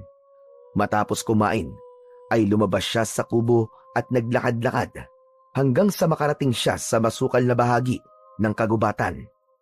Sa sandaling yun, ay naisip niyang puntahan ang kanyang lola dahil mahigit 1 buwan na simula nang huli niya itong makita. Alam niyang delikado ang kanyang balak dahil kapag may ibang taong makakita sa kanya, ay sigurado siyang manganganib ang kanyang buhay. Pero hindi niya kayang tiisin pa ang pangungulila niya sa kanyang lola. Kaya nagpatuloy si Jacinto sa paglalakad patungo sa bahay nila. Makalipas ang halos 1 oras na paglalakad, ay narating na ni Jacinto ang kanilang kubo. Nakasarado ang pinto nun at wala siyang naririnig na anumang tunog mula sa loob. Bubuksan na sana niya ang pinto, pero naalala niya ang agimat na nakasabit sa itaas ng pintuan. Nagkaroon siya ng alinlangan dahil baka hindi siya makapasok dahil isa siyang aswang. Pero sa huli, sinubukan pa rin ni Jacinto na buksan ang pinto. Labis siyang natuwa nang nagawa niyang buksan ang pinto at makapasok siya sa loob ng kubo. Pinagmasdan ni Jacinto ang paligid ng kubo at nagtaka siya dahil wala ang agimat sa karaniwang kinalalagyan nun. Naputol ang pag-iisip niya nang biglang pumasok si Lola Rosalinda na may dalang isang basket ng mga gulay. Nang makita siya ng matanda, ay nabitiwan nito ang basket at mabilis siyang niyakap. Salamat sa Diyos! Buhay ka pa, Apo! Hindi makapagsalita si Jacinto.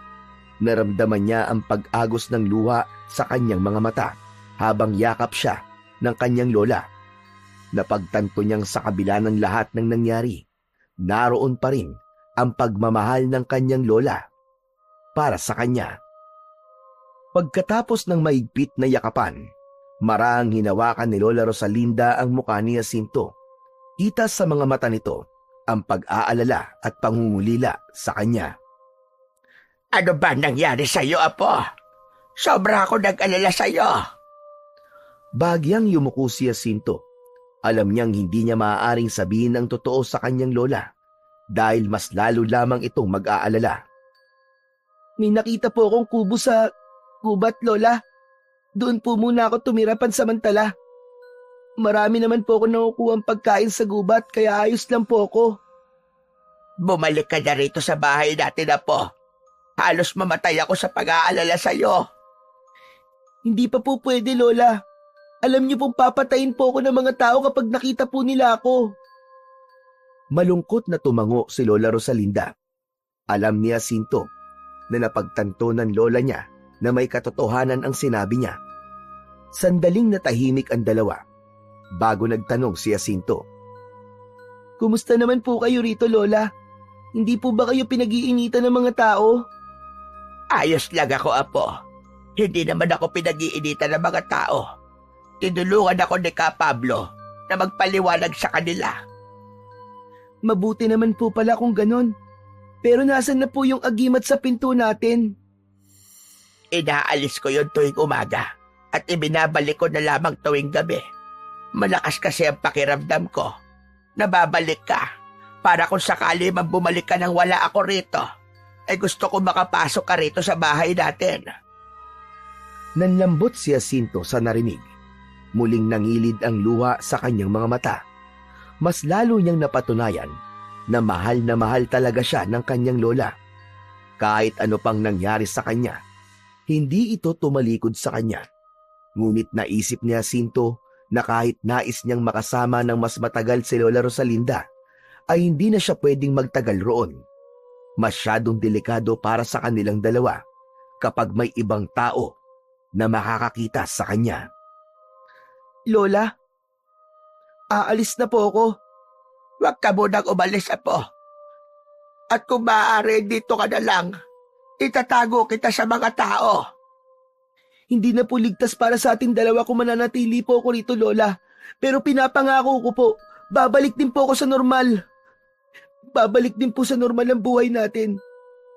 Babalik po tayo sa dati. Gagawa po ako ng paraan.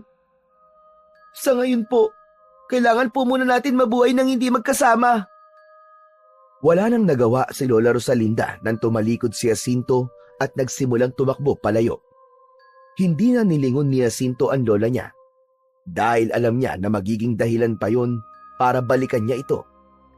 Nang makarating na siya sa loob ng gubat, ay doon na niya pinakawalan ang luha at hikbi na kanina pa niya pinipigilan habang nagpapaalam siya sa kanyang pinakamamahal na lola. Nang makarating na si Jacinto sa gitna ng kagubatan, ay agad siyang huminto sa tabi ng isang malaking puno upang magpahinga. Malalim ang kanyang paghinga at ramdam niya ang bigat sa kanyang dibdib. Inilagay niya ang isang kamay sa magaspang na balat ng puno habang nakayuko, habang habol ang kanyang hininga. Habang nakayuko, napansin niya ang isang kakaibang bagay sa lupa malapit sa kanyang paanan. Isang puting bato na malapad at makinis na may mga misteryosong simbolong nakaukit.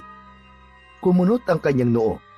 Dahan-dahan niyang pinulot ang bato at marahang hinaplos ang mga ukit nun gamit ang kanyang daliri. Sa sandaling yun, isang malamig, ngunit hindi nakakatakot na enerhiya ang gumapang sa kanyang katawan. Para bang may dumaloy na kakaibang puwersa mula sa bato patungo sa kanya. Napalunok siya at napatingin sa paligid. Hanggang isang puting liwanag ang lumitaw sa harapan ni Jacinto. Mula sa liwanag, nabuo ang isang babaeng nakalutang sa hangin. Nakasuot ito ng mahabang puting damit na ang laylayan ay tila sumasayaw sa hangin. Ang muka ng babae ay natatakpan ng matinding liwanag, dahilan upang hindi niya makita ang muka nito. Ngunit dama ni Jacinto ang kakaibang kapangyarihan na bumabalot sa babaeng yon. Humigpit ang hawak ni Jacinto sa bato at napaatras siya. Handa na siyang tumakbo palayo, ngunit bago pa siya makatakbo, ay isang malamyos at mainhin na tinig ang pumigil sa kanya. Wala kang dapat ikatakot, Jacinto. Ako si Divana, ang diyosa ng kagubatang ito. Napatingin si Jacinto sa babaeng lumulutang sa harapan niya. Hindi pa rin siya makapaniwala sa kanyang nakikita.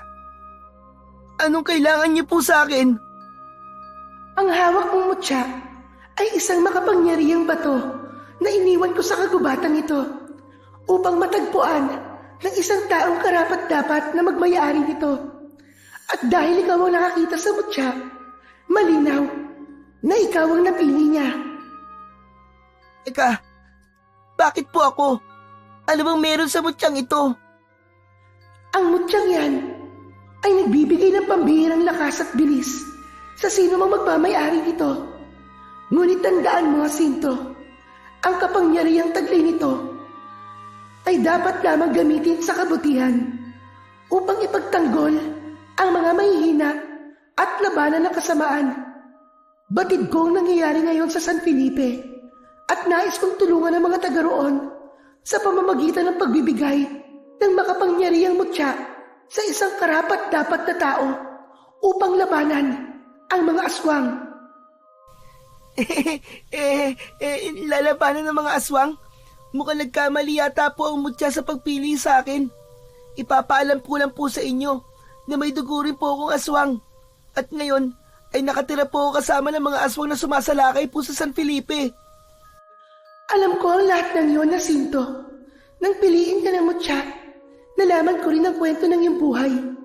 Pero sa kabila ng dugong tumadaloy sa iyo, isang bagay ang hindi mo pa rin naiintindihan. Ikaw pa rin ang may kakayahang pumili kung sino at ano ang nais mong maging. Hindi ito maaaring diktahan ng kahit na sinong nasa paligid mo. Gamit ang mutyang yan, hindi mo lamang magagawang baguhin ang pagtingin sa iyo ng mga tao.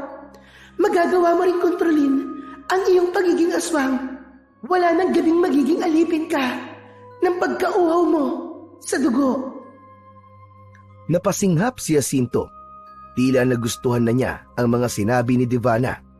Ngunit bago pa siya makapagtanong, unti-unting naglaho ang anyo ni Divana hanggang sa wala nang natira kundi ang malamig na hangin na dumampi sa kanyang balat. Tahimik niyang tinignan ang mutyang nasa kanyang kamay. Parang may init yung ibinubuga sa kanyang palad at ramdam niya ang kakaibang koneksyon sa bagay na yun. Para bang nagising ang isang puwersa sa loob niya na hindi niya alam na meron siya.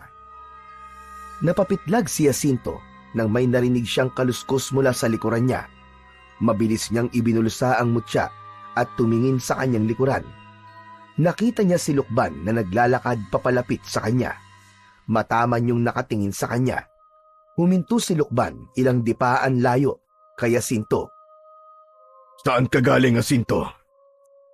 Naglakad-lakad lang. Kailangan ko mag-isip. Hindi ka maaaring umalis sa kuta nang hindi nagpapaalam sa akin. Kailangan mo maghanda sa susunod na pagsalakay sa San Felipe. Nakasama ka namin. Hindi nagsalita si Jacinto. Nang ayain na siya ni Lukban na bumalik sa kuta, ay sumama siya rito. Hindi niya ipinaalam dito ang tungkol sa mutya at kay Divana.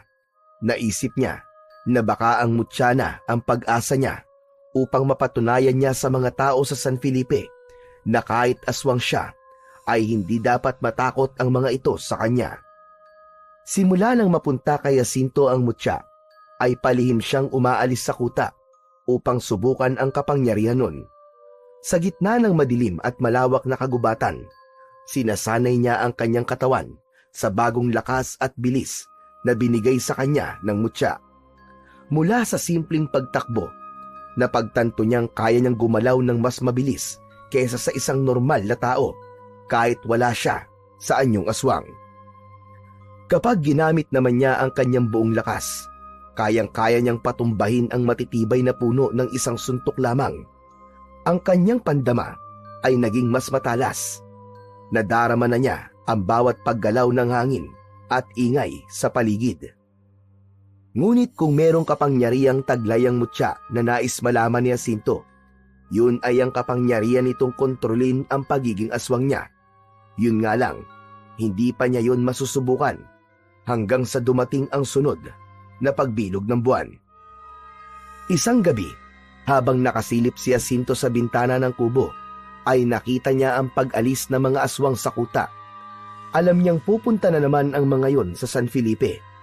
Maya-maya, marahang bumukas ang pinto ng kanyang kubo at pumasok si Lukban.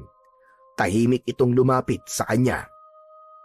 Anong kailangan mo sa akin, Lukban?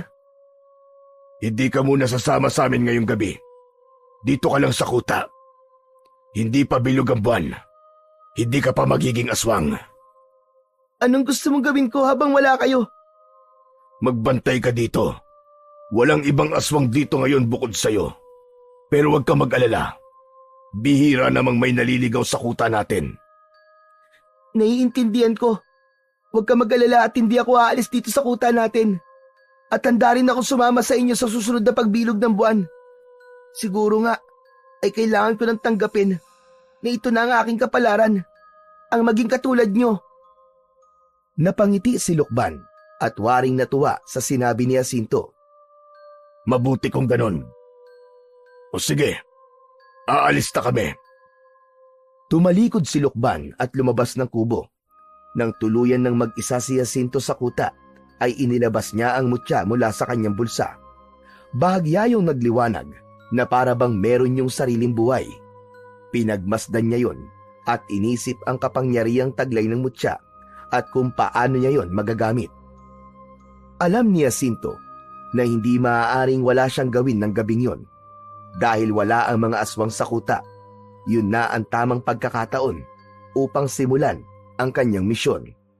Gagamitin niya ang mutya upang ipagtanggol ang buong San Felipe laban sa mga halimaw. Ngunit napaisip siya kung paano niya yun magagawa nang hindi siya nakikilala ni Lukban at ng mga aswang. Mahigpit na hinawakan ni Jacinto ang mutya. Itinuon niya roon ang lahat ng lakas niya. Divana, kung naririnig mo ko, kailangan kita. Nagdaan ang ilang sandali bago bumalot ang malamig na siboy ng hangin sa paligid. Isang puting liwanag ang lumitaw sa harapan ni Jacinto at mula roon ay nabuo si Divana, ang Diyosa ng kagubatan. Ano ang nais mong malaman, Jacinto? Gusto kong lumaban sa mga aswang sa San Felipe sa gabing ito. Alam kong patungo si Lukban sa San Felipe. Hindi ko kayang pabayaan ang mga tao ron. Pero natatakot ako. Hindi ko alam kung paano ko to gagawin nang hindi ako nakikilala ni Lukban. Wala kang dapat na ipag-alala, sapagkat ang mutyang yan ay ginawa upang labanan ng kasamaan. Wala ni isang aswang ang makakaalam kung sino ka. Sa kanilang paningin, isa kang nilalang na hindi nila matutukoy.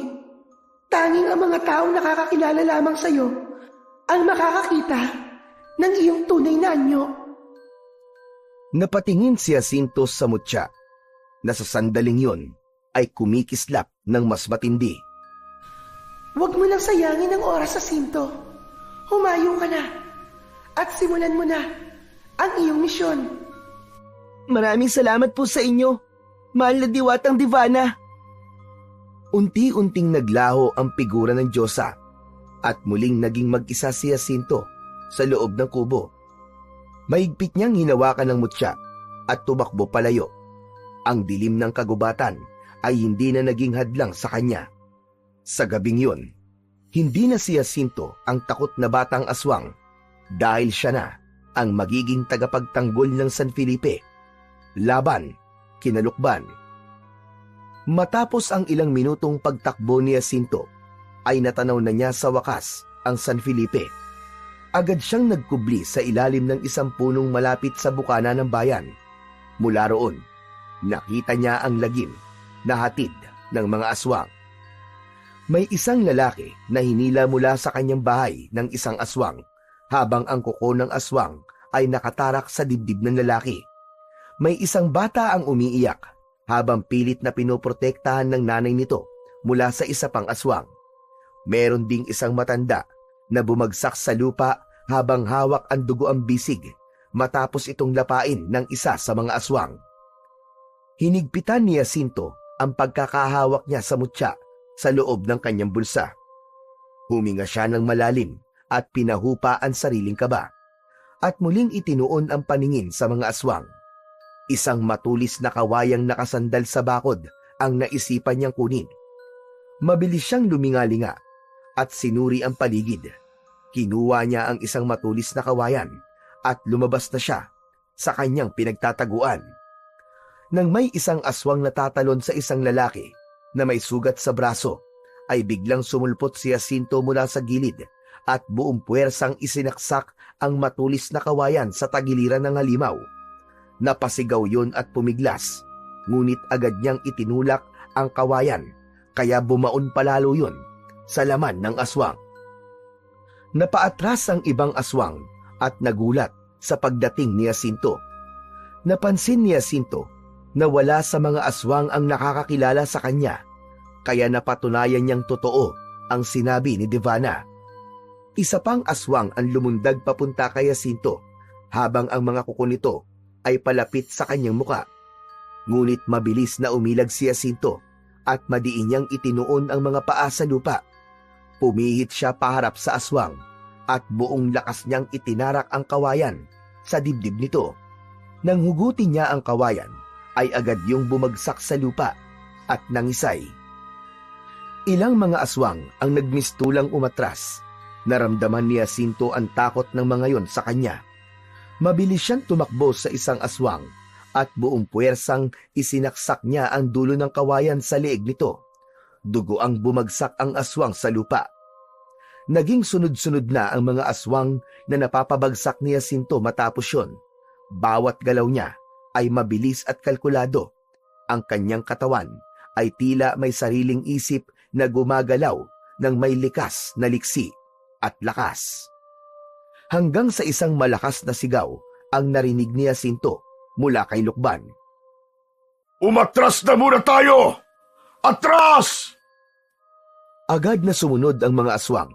Mabilis na umatras ang mga yon, ngunit si Lukban ay hindi pa rin umaalis sa kinatatayuan nito. Matalim ang mga matang nakatitig ito kay Jacinto. Nilabanan ni Jacinto ang tingin ni Lukban hanggang sa sumama na ito sa pag-alis kasama ng mga alagad nito. Habang nakatayo si Jacinto, pinagmasdan niya ang mga dugoang katawan ng mga aswang sa paligid. Maya-maya pa ay narinig niya ang isang pamilyar na boses. Jacinto! Jacinto, apo ko!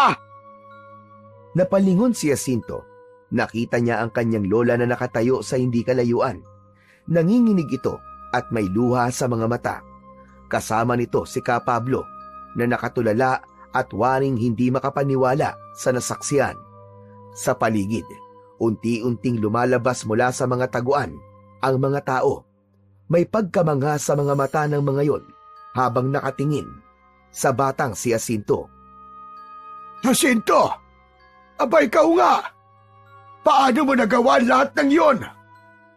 Lalong bumigat ang pakiramdam ni Jacinto, lalo na nang marahang lumapit sa kanya si Lola Rosalinda na tila gusto siyang yakapin. Apo, Jacinto, halika. Umuwi ka na. Nag-init ang gilid ng mga mata ni Jacinto. Gusto niyang lumapit sa kanyang lola at gusto niya tong yakapin ng maigpit. Ngunit naalala niya si Lukban. Kailangan niyang makabalik sa kuta bago pa dumating doon si Lukban. Bago pa siya mahawakan ng kanyang lola, bigla siyang umatras at mabilis na tumakbo palayo. Jacinto, apo! Bumalik ka rito! Apo! Narinig ni Jacinto ang pagtawag ng kanyang lola, ngunit hindi siya maaaring huminto. Hindi pa sila maaaring magsama ng kanyang lola hanggang nabubuhay pa si Lukban. Sa isang iglap, nawala si Jacinto sa kadiliman ng gabi. Mabilis siyang tumakbo patungo sa kuta ng mga aswang.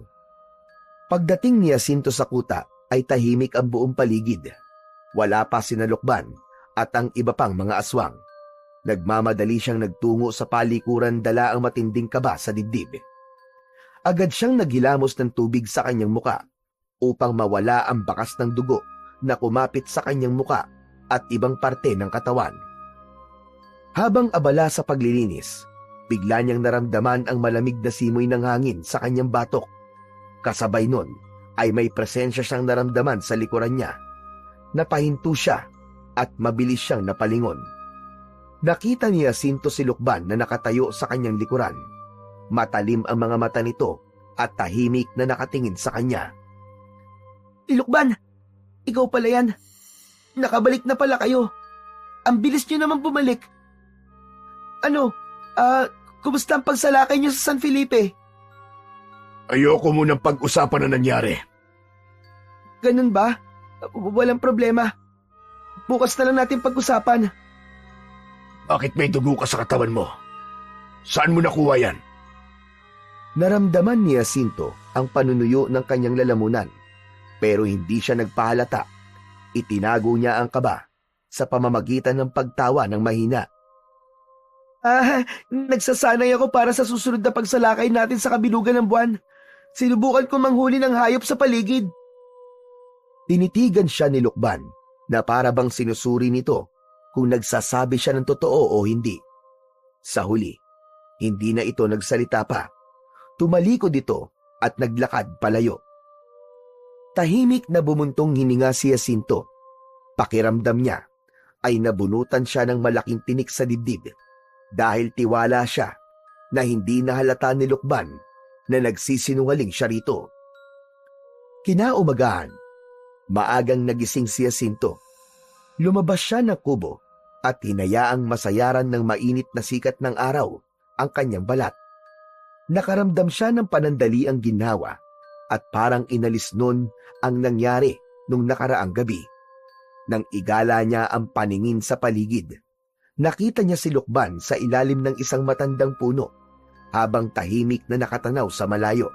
Naramdaman niya na may kung anong bumabagabag dito. Lumapit si Jacinto kay Lukban at tinabihan ito. Lukban, mukhang hindi naging maganda ang nangyari sa pagsalakay niyo kagabi sa San Felipe. Tama ba ako? Hindi talaga. Sa kauna-unahang pagkakataon, may naglakas ng loob na lumaban sa amin. Ha? Sino naman? Hindi ko alam. Hindi ko siya kilala. Pero ramdam ko na kilala ko siya. Hindi ko lang matukoy kung sino ang taong yon. Dahil sa sinabi ni Lukban, ay bahagyang bumilis ang pintig ng puso ni Jacinto. Sinikap niyang kumalma at ipagpatuloy ang kanilang usapan. Ano nang plano mo ngayon? Hindi pa rin tayo hihinto sa pagsalakay sa San Felipe. At sisiguraduhin kong malalaman ko kung sino ang taong yon. Kapag natukoy ko kung sino siya, ay ako mismo ang papatay sa kanya. Napalunok si Jacinto. Muling bumalik ang kaba sa kanyang dibdib. Ngunit mabilis din niyong nawala dahil alam niyang nasa kanya ang mutya ng Diyosa ng kagubatan. Alam niyang kaya niyang lumaban kahit si Lukban pa mismo ang makaharap niya. Kahit medyo gamay na ni Jacinto ang paggamit sa mutya, ay hindi pa rin siya huminto sa palihim niyang pagsasanay. Sa tuwing may pagkakataon, ay nagtutungo siya sa masukal na bahagi ng kagubatan kung saan sigurado siyang walang makakakita sa kanya. Hinayaan niyang dumaloy sa kanyang katawan ang enerhiyang nakapaloob sa mahiwagang mutya. Mabilis siyang kumilos sa pagitan ng mga puno at nagkunwari siyang may kalaban na aswang. Hinahasa niya ang kanyang kakayahang gamitin ang mga bagay sa kanyang paligid bilang sandata. Hawak ang isang matulis na kawayan. Buong puwersa niyang inihagis yon sa isang matandang puno at agad yung bumaon sa matigas na kahoy. Makalipas ang ilang sandali, ay biglang lumamig ang paligid. Kasabay ng paghampas ng hangin, ay isang liwanag ang lumitaw sa harapan ni Jacinto At mula roon ay lumitaw si Divana. May matamis na ngiti sa mga labi nito habang nakatingin kay Jacinto. Napakagandang laban ang ginawa mo kagabi, Jacinto. Labis ako natutuwa na ginagamit mo sa kabutihan ng mutyang ibinigay ko sa iyo. Maraming salamat sa tiwala mo, Divana. Kung hindi dahil sa'yo, wala akong kakayahang ipagtanggol ang mga tao sa San Felipe mula kina Lukban. Ngunit hindi pa rito nagtatapos ang laban mo, Jacinto. Nararamdaman ko na malapit nang magsagawa ng malakihang pagsalakay si Lukban at ang kanyang mga alagad sa San Felipe. Kailangan maganda ka. Kailangan mo nang tapusin ang kasamaan niya sa lalong madaling panahon. Pinapangako ko, mahal na Diyos ang Divana. Gagawin ko ang lahat upang tapusin si Lukban. Kapag wala na siya, makakabalik na ako sa aking lola at mapapatunayan ko sa buong San Felipe na hindi ako isang halimaw gaya ng iniisip nila. Ngumiti si Divana at marahang itinapat ang palad sa noo ni Jacinto. Nagbigay ito ng basbas bago tuluyang naglaho sa hangin. Sa pagkawala ni Divana ay naiwan kay Jacinto ang isang tiyak na layunin, ang tapusin ang kasamaan ni Lukban at muling mabawi ang buhay na ninakaw sa kanya ng pagkakataon. Sa mga sumunod na araw, nakita ni Jacinto na nagkakaroon ng pagpupulong si Lukban at ang iba pang mga aswang. Kahit hindi siya isinasama ni Lukban sa pagpupulong, ay palihim siyang nakikinig sa mga plano ng mga ito. Ayon kay Lukban, ay hihinto muna ang mga ito sa pagsalakay sa San Felipe. At sa pagsapit ng kabilugan ng buwan, ay doon na muling sasalakay si Lukban upang makakuha ang mga ito ng dagdag na lakas mula sa buwan. Kasabay ng pagpaplano ni Lukban, ay nagplano rin ng kanya si Jacinto. Naisip niya na kung magpapalakas ang mga aswang, ay kailangan niyang maging masanda at mas malakas. Kaya naman, hindi siya huminto sa pagsasanay upang mas makabisa niya ang lakas at kapangyarihan ng mutya. Alam niyang hindi magiging madali ang laban niya kina Lukban at may posibilidad na hindi rin magiging sapat ang kanyang lakas upang talunin si Lukban at ang mga aswang. Ngunit hindi siya susuko. Handa siyang gawin ng lahat at magsakripisyo para maprotektahan ang buong San Felipe. Isang umaga, nang makita ni Jacinto na umalis si Lukban kasama ang ilang alagad nito, ay tumakas si Jacinto sa kuta upang puntahan ang kanyang lola Rosalinda. Gamit ang kapangyarihan ng mutya, ay mabilis siyang nakarating sa kubo nila ng kanyang lola. Nakabukas ang pinto, kaya hindi na siya nagdalawang isip na pumasok. Nakita niya kagad si Lola Rosalinda na mag-isang kumakain ng agahan. Nagliwanag ang mukha nito nang makita siya. Tumayo ito at mahigpit siyang niyakap. Nang bahagya itong lumayo, ay walang tigil ang pag-agos ng luha sa magkabilaan itong pisngi. Tinto, Apo. Salamat sa Diyos at umuwi ka na. Walang gabing hindi kita pinagdarasal sa Diyos na sana'y palagi kang ligtas. Lola, pasensya na po kung ngayon lang po ulit ako nakadalaw at salamat po sa inyong mga dasal. Apo, hindi mo na kailangan magtago. Alam mo bang pinag-uusapan ka ng mga tao dito sa San Felipe? Humahanga sila sa'yo kasi pinagtanggol mo kaming lahat laban sa mga aswang. At sabi nila, kahit may dugong aswang ka pala, ay hindi ka pala dapat nilang katakutan. Natutuwa po ako sa sinabi niyo, Lola. Pero hindi pa po ito ang tamang panahon para bumalik ako. Lola, kailangan niyo po akong tulungan. Kung magtatagumpay ako, saka lang po ako makakabalik dito sa San Felipe. Bakit na po? Ano ang gusto mong gawin? Kailangan niyo pong makiusap kay Ka Pablo at sa ating kapitan. Sabihin niyo po na maganda ang mga kayang lumaban sa nalalapit na kabilugan ng buwan at yung mga hindi kayang lumaban ay lumikas na sa ligtas na lugar. Ang mga aswang po ay muling aatake sa susunod na pagbilog ng buwan, Lola. Sandaling natahimik si Lola Rosalinda, ngunit makalipas lang ang ilang sandali, ay marahan itong tumango. Sige, gagawin ko ang sinabi mo, Apo. Hindi ko man naiintindihan ang mga nangyayari ngayon, lalo na sa'yo. Pero may tiwala ako sa iyo, Apo. Wala akong ibang gusto kundi magtagumpay ka sa anumang binabalak mo. Salamat po, Lola. Salamat kasi hanggang ngayon ay hindi pa rin po kayo bumibitiw sa akin.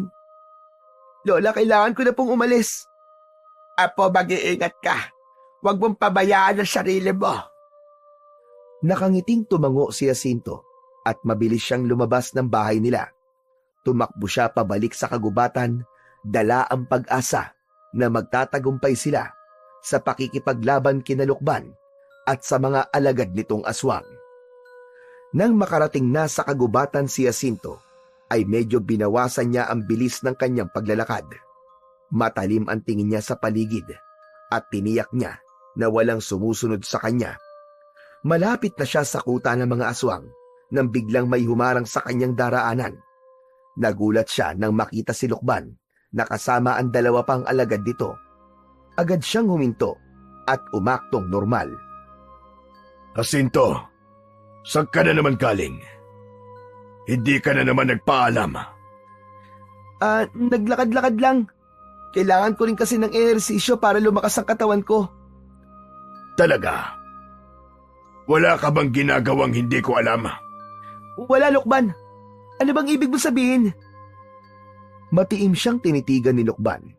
Ilang saglit na katahimikan ang namagitan sa kanilang dalawa.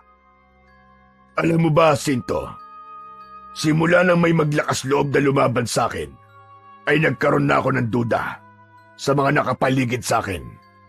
Kaya sa oras na malaman ko na isa sa mga alagad ko nagtataksil sa akin, ay hindi niyo magugustuhan ang gagawin ko. Naramdaman ni Jacinto ang panlalamig ng buo niyang katawan. Tumibok ng mabilis ang puso niya, pero hindi niya ipinahalata kay Lukban ang kabang nararamdaman niya. Alam mong hindi ko magagawang traidorin ka, Lukban. Hindi ko malilimutan kung paano mo ako tinulungan. Galit ako sa mga tao na San Felipe. Tulad mo. Gusto ko magiganti sa kanila. Mabuti kung ganon. Umuwi ka na. Ayokong pag-alagala ka rito sa gubat at baka may mga tao pang makakita sa'yo. Tumango si Jacinto at naglakad na siya palayo kina Lukban.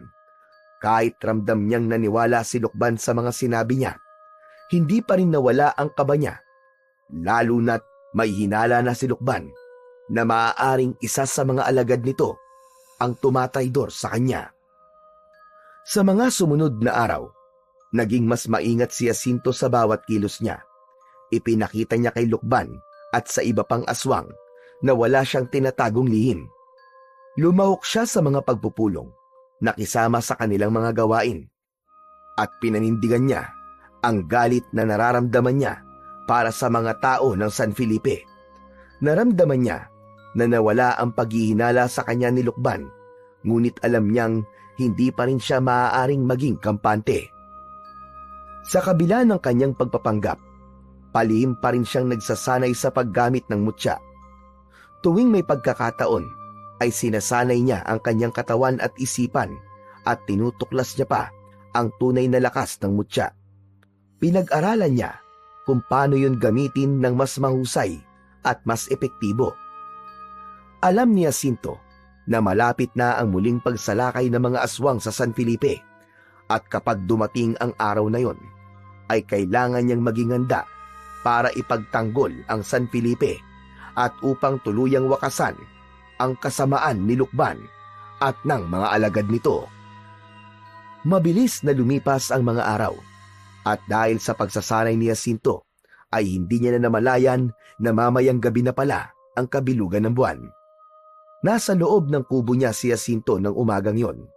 Tahimik siyang nakaupo habang nag-iisip. Maya-maya pa ay biglang pumasok si Lukban na may seryosong ekspresyon sa muka. Tito, kabilugan na ng buwan mamayang gabi. Inaasahan kong kasama ka namin sa pagsalakay sa San Felipe. Gaya na pag-usapan natin nun. Wala kang dapat ipag-alala. Sasama ako, Lukban. At papatay na rin ako ng mga tao gaya ng gusto mo. Mabuti naman. Ganyang sagot ang inaasahan kong maririnig mula sa'yo. Pero Lukban, Paano kung magpakita ulit yung sinasabi mo naglakas loob na labanan kayo? Anong gagawin natin?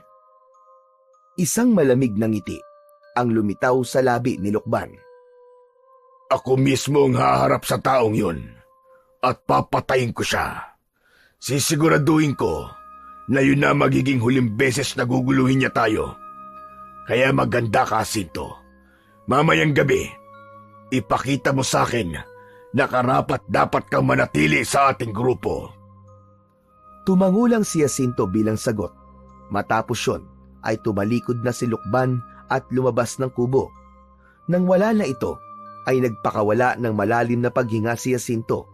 Alam niyang mamayang gabi na, magwawakas ang lahat at kailangan niyang siguraduhin ang kanyang tagumpay. Buong maghapon, nananatili si Jacinto sa loob ng kubo habang hinihintay ang paglipas ng oras. Ramdam niya ang bigat ng nalalapit na digmaan mamayang gabi. Sa kabila ng matagal niyang paghahanda, hindi niya maiwasang makaramdam ng kaba. Ang bawat pintig ng kanyang puso ay tila isang orasan na unti-unting bumibilis habang papalapit ang oras ng pagsalakay. Ipinikit ni Jacinto ang kanyang mga mata at maraang hinawakan ng mutya na nasa kanyang bulsa. Taimtim siyang nanalangin at umasang hindi siya bibiguin ng kapangyarihang ipinagkaloob sa kanya ng mutya.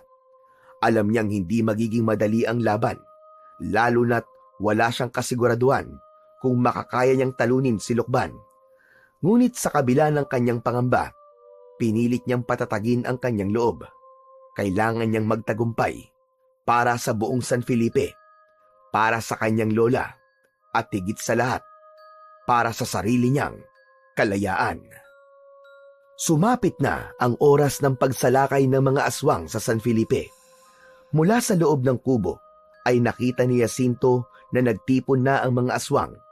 Ang mga mata ng mga yon ay kumikislap sa dilim. Nakatayo sa harapan ng mga aswang si Lukban. Tahimik na lumabas ng kubo si Jacinto at lumapit siya kay Lukban. Napatingin si Lukban kay Jacinto habang bakas sa mukha nito ang pagtataka. Jacinto, bakit wala ka pa sa anyong aswang? Hindi sumagot si Jacinto. Pumikit siya at inutusan niya ang mutya na baguhin ang kanyang anyo. Sa isang iglap, dumaloy sa kanyang katawan ang isang hindi maipaliwanag na init. Nang dumilat siya, nakita niya na isa na siyang ganap na aswang. Napagtanto niya na totoo nga ang kapangyarihan ng mutya na kayang kontrolin ang kanyang pagiging aswang. Tumango si Lukban at tila nasiyahan sa ipinakita ni Jacinto. Tandaan nyo, wala dapat maiiwang buhay sa San Felipe. Papatayin natin ang lahat ng tao roon. Malakas na isinuntok ni Lukban ang kamao nito sa hangin at isang malakas na sigaw ang kumawala sa lalamunan nito. Doon na nagsimulang gumalaw ang mga aswang. Sabay-sabay at mabilis na tumakbo si Jacinto papunta sa San Felipe. Hindi nagtagal ay nakarating na si Jacinto sa San Felipe. Ngunit natigilan ang mga aswang nang mula sa dilim ay lumabas ang mga kalalakihan ng San Felipe at humarang sa kanilang daraanan. Ang iba ay may dalang sandata, gaya ng sibat, itak at sulo. Baka sa mukha ng mga ito ang tapang at ang determinasyon na ipaglaban ang kanilang bayan. Lihim na natuwa si Jacinto. Alam niyang ginawa ni Lola Rosalinda ang sinabi niya rito. Sigurado na ako may traidor sa grupo natin. Nakapagtataka na alam na mga taga rito na sasalakay tayo. Nag-aapoy sa galit ang boses ni Lukban habang tumingin ito sa mga alagad nito. Patayin silang lahat! Walang maiiwang buhay! Sa isang iglap, sumugod ang mga aswang sa mga taong nasa kanilang unahan. Sumalubong naman ang mga kalalakihan ng San Felipe. Hindi umatras ang mga yon at hindi nagpakita ng takot. Nagtagisan ang mga sandata ng mga tao laban sa matatalas na kuko ng mga halimaw. Ngunit sa gitna ng kaguluhan, hindi gumalaw si Jacinto. Hindi siya sumugod kasama ng mga aswang. Sa halip, Dahan-dahan siyang naglakad pabalik kay Lukban. Tumigil siya sa harapan nito habang ang kanyang mga mata ay matalim na nakatuon sa pinuno ng mga aswang. Napansin yun ni Lukban at agad nitong tinignan ng masama si Jacinto. Anong ginagawa mo, Jacinto? Tumulong ka sa pakikipaglaban. Ngunit hindi sumagot si Jacinto. Nanatili siyang nakatayo at hindi niya inalis ang tingin kay Lukban. Maya-maya pa ay isang nakakalokong ngiti ang sumilay sa labi ni Jacinto. Gusto mo bang malaman kung sino ang traidor sa grupo mo, Lukban? Naningkit ang mga mata ni Lukban sa kanyang narinig. Dahan-dahan itong lumapit kay Jacinto. Anong ibig mong sabihin? Ako ang traidor, Lukban! Ako ang traidor sa grupo mo! Isang mapait na ngiti ang lumitaw sa labi ni Jacinto. Mula sa kanyang mga palad, naramdaman niya ang init ng mutya sa loob ng kanyang katawan. Alam niyang yun na ang sandaling matagal niya nang hinihintay. Ipinikit ni Jacinto ang kanyang mga mata. Sa isang iglap, nawala ang kanyang malaaswang na anyo at bumalik siya sa pagiging tao. Namilog ang mga mata ni Lukban sa pagkabigla. Ikaw? Ikaw ang humadlang sa amin noon? Ikaw ang tumalo sa mga tauhan ko? Umalingaw-ngaw ang isang mabangis na alulong mula kay Lukban na senyales ng matindi nitong galit. Sa isang kisap mata, mabilis itong sumugod. Napaatras si Jacinto pero nagawa niyang salagin ang unang atake ni Lukban. Agad na sumunod ang isang mabigat na sipa mula kay Lukban, dahilan para mapaatras si Jacinto ng ilang metro. Duwag ka! Traidor ka! Oo, traidor ako! Pero hindi ako duwag. Naging matalino lang ako sa pagpapabagsak sa'yo! Muling umatake si Lukban ng mas mabilis at marahas. Hindi naman nagpatinag si Jacinto. Inilagan niya ang mga pagkalmot ni Lukban at gumanti siya ng isang napakalakas na suntok na tumama sa tagiliran ni Lukban. Ngunit tila hindi man lang ito nasaktan. Mabilis nitong sinunggaban si Jacinto sa balikat at itinapon niya sa lupa. Napangiwi si Jacinto ng dahil sa sakit, pero hindi yun naging dahilan para sumuko siya sa kanilang laban. Mabilis siyang bumangon at sinipa si Lukban sa dibdib, at sa pagkakataong yun ay ito naman ang napaatras. Mula sa hindi kalayuan, biglang narinig ni Jacinto ang tinig ng kanyang lola. Jacinto, apa! Saluhin mo tong itak! Napalingon si Jacinto kay Lola Rosalinda at sa isang iglap ay may lumipad na isang matalim na bagay patungo sa kanya. Agad niya yung sinalo. Maigpit niyang hinawakan ng itak at muling hinarap si Lukban. Nag-aapoy sa galit si Lukban nang makita si Lola Rosalinda. Bigla itong tumakbo papunta kay Lola Rosalinda. Sa tulong naman ng mutya, ay mabilis na naiharang ni Jacinto ang sarili sa kanyang lola bago pa ito malapitan ni Lukban. Napahinto si Lukban at nagtama ang kanilang mga mata na parehas na nag-aapoy dahil sa labis na pagkapuot. Hindi ko papayagang saktan ng kahit na sinong aswang ang lola ko! Nagngit-ngit si Lukban sa galit at muling sumugod. Dito na nagsimula ang tunay na sagupuan ng dalawa. Matinding pag-iwas, pagsalakay at pagdepensa ang ginawa ni Jacinto gamit ang itak. Mabilis si Lukban, ngunit mas mabilis si Jacinto dahil sa kapangyarihan ng mutya. Nagsalubong ang matatalas na kuko ni Lukban at ang matibay na itak ni Jacinto. Ilang beses sinubukan ni Lukban na pabagsakin si Jacinto, ngunit maliksi talaga si Jacinto at matagumpay niyang naiiwasan lahat ng pag-atake ni Lukban. Isang malakas na taga ng itak ang ginawa ni Jacinto na dumiretso sa balikat ni Lukban. Napasigaw ito ng dahil sa sakit at umatras ng bahagya. Ngunit hindi pa rin ito bumagsak. Sa halip ay mas lalo itong nagalit. Isa kang traidor, Jacinto! Isa kang taksil sa sarili mong lahi! Oo, kalahi niyo ako! Pero kailanman ay hindi ako magiging halimaw na pumapatay ng mga tao katulad nyo! Sa isang mabilis na galaw, ginamit ni Jacinto ang natitirang lakas ng mutya at lumundag sa ere. Hinawakan niya ng dalawa niyang kamay ang itak habang mabilis siyang bumubulusok papunta kay Lukban. Sa bilis niya ay hindi na nagawang makaiwas ni Lukban nang bumaon sa leeg nito ang talim ng itak. Isang malakas na sigaw ang lumabas mula sa bibig ng pinuno ng mga aswang na si Lukban bago tuluyang naputol ang ulo nito. Sabay na bumagsak sa lupa ang katawan at ang pugot nitong ulo. Napansin ni Jacinto na nagdulot ng matinding takot sa mga natirang aswang ang pagkamatay ng pinuno nila. Doon na isa-isang umatras ang mga aswang, ngunit hindi yun hinayaan ni Jacinto. Sa taglay niyang bilis at tapang, mabilis niyang hinabol ang mga tumatakas na aswang at gamit ang kanyang dugo ang itak, ay isa-isa niyang pinaslang ang mga yon. Dahil sa nakita ng mga kalalakihan ang tapang ni Jacinto, ay lalong lumakas ang loob ng mga ito. Naging madugo ang digmaan ng mga tao laban sa mga aswang. At hindi nagtagal, ay isa-isang bumagsak ang mga aswang hanggang sa tuluyan ng maubos ang mga ito. Matapos ang matinding labanan, isang malakas na sigaw ng tagumpay ang sumabog mula sa mga tao ng San Felipe.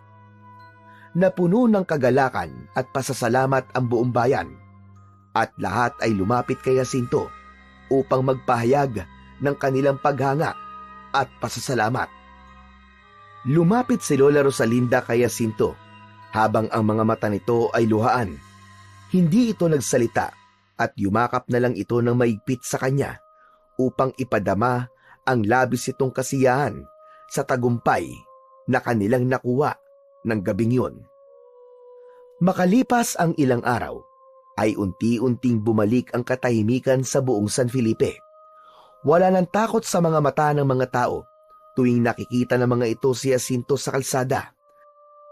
Malaya na siyang nakikipagsalamuha sa ibang mga bata at sa ibang mga tao dahil alam na ng lahat na kahit na may dugong aswang siya, ay mabuti ang kanyang puso at hindi siya dapat katakutan. Isang umaga, dinala ni Lola Rosalinda si Jacinto sa ilog na nasa dulo ng San Felipe upang magpiknik. Ang malinaw na tubig ay kumikislap sa ilalim ng sikat ng araw at ang mayayabong na puno ay nagbibigay ng lilim sa kanilang inuupuan. Napakasaya ko, Apo. Malaya ka na mula sa takot at galit ng mga tao. Hindi mo na kailangan magtago tuwing kabilugan ng buwan. Masaya rin po ako, Lola. Sa unang pagkakataon po, hindi ko na po kailangan mag-alala na baka ituring akong isang halimaw. Napakasarap po sa pakiramdam. Natanggapin ako ng buong puso ng lahat ng tao na nasa paligid ko. Ngunit hanggang ngayon, Apo, ay hindi ko pa rin lubos maunawaan kung paano ka naging napakalakas at napakabilis nung lumaban ka kay Lukman. Baka pwede mong sabihin sa akin ngayon kung paano yun nangyari, Apo. Sa pagkakataon na yon, inilabas ni Jacinto ang mutya mula sa kanyang bulsa. Napatingin si Lola Rosalinda sa mutya na may halong pagtataka. Ito po, Lola. Ito po ang nagbigay sa akin ng lakas. Natagpuan ko po ito noon sa kagubatan. Pagmamay-ari po ito ng Diyosa ng kagubatan na si Divana. Ang sabi po niya, iniwanan niya po ito sa gubat upang matagpuan ng taong karapat-dapat na magmamay-ari nito. Ito rin po ang dahilan kung bakit po nakokontrol ko na ang pagiging aswang ko, Lola. Isang kakaibang biyaya ang napunta sa iyo, Apo. Ngunit tandaan mo, ang tunay na lakas ay hindi lamang nagmumula sa kapangyarihan, kundi sa tapang at kabutiang loob na meron ka. Ngumiti si Jacinto at mahigpit na hinawakan ang mutya. Alam niyang hindi lang ang mutya ang dahilan ng kanilang tagumpay, kundi pati na rin ang pagmamahal ng kanyang lola para sa kanya. Habang patuloy ang pag-uusap ni Jacinto at Lola Rosalinda, ay natanaw ni Jacinto si Divana sa kabilang panig ng ilog. Nakangiti yun sa kanya at kumakaway. Maya-maya pa ay tumalikod si Devana at nagsimulang maglakad papasok sa kagubatan. Naramdaman ni Jacinto na nais ni Devana na sundan niya ito. Sandali lang po, Lola. May pupuntahan lang po ako.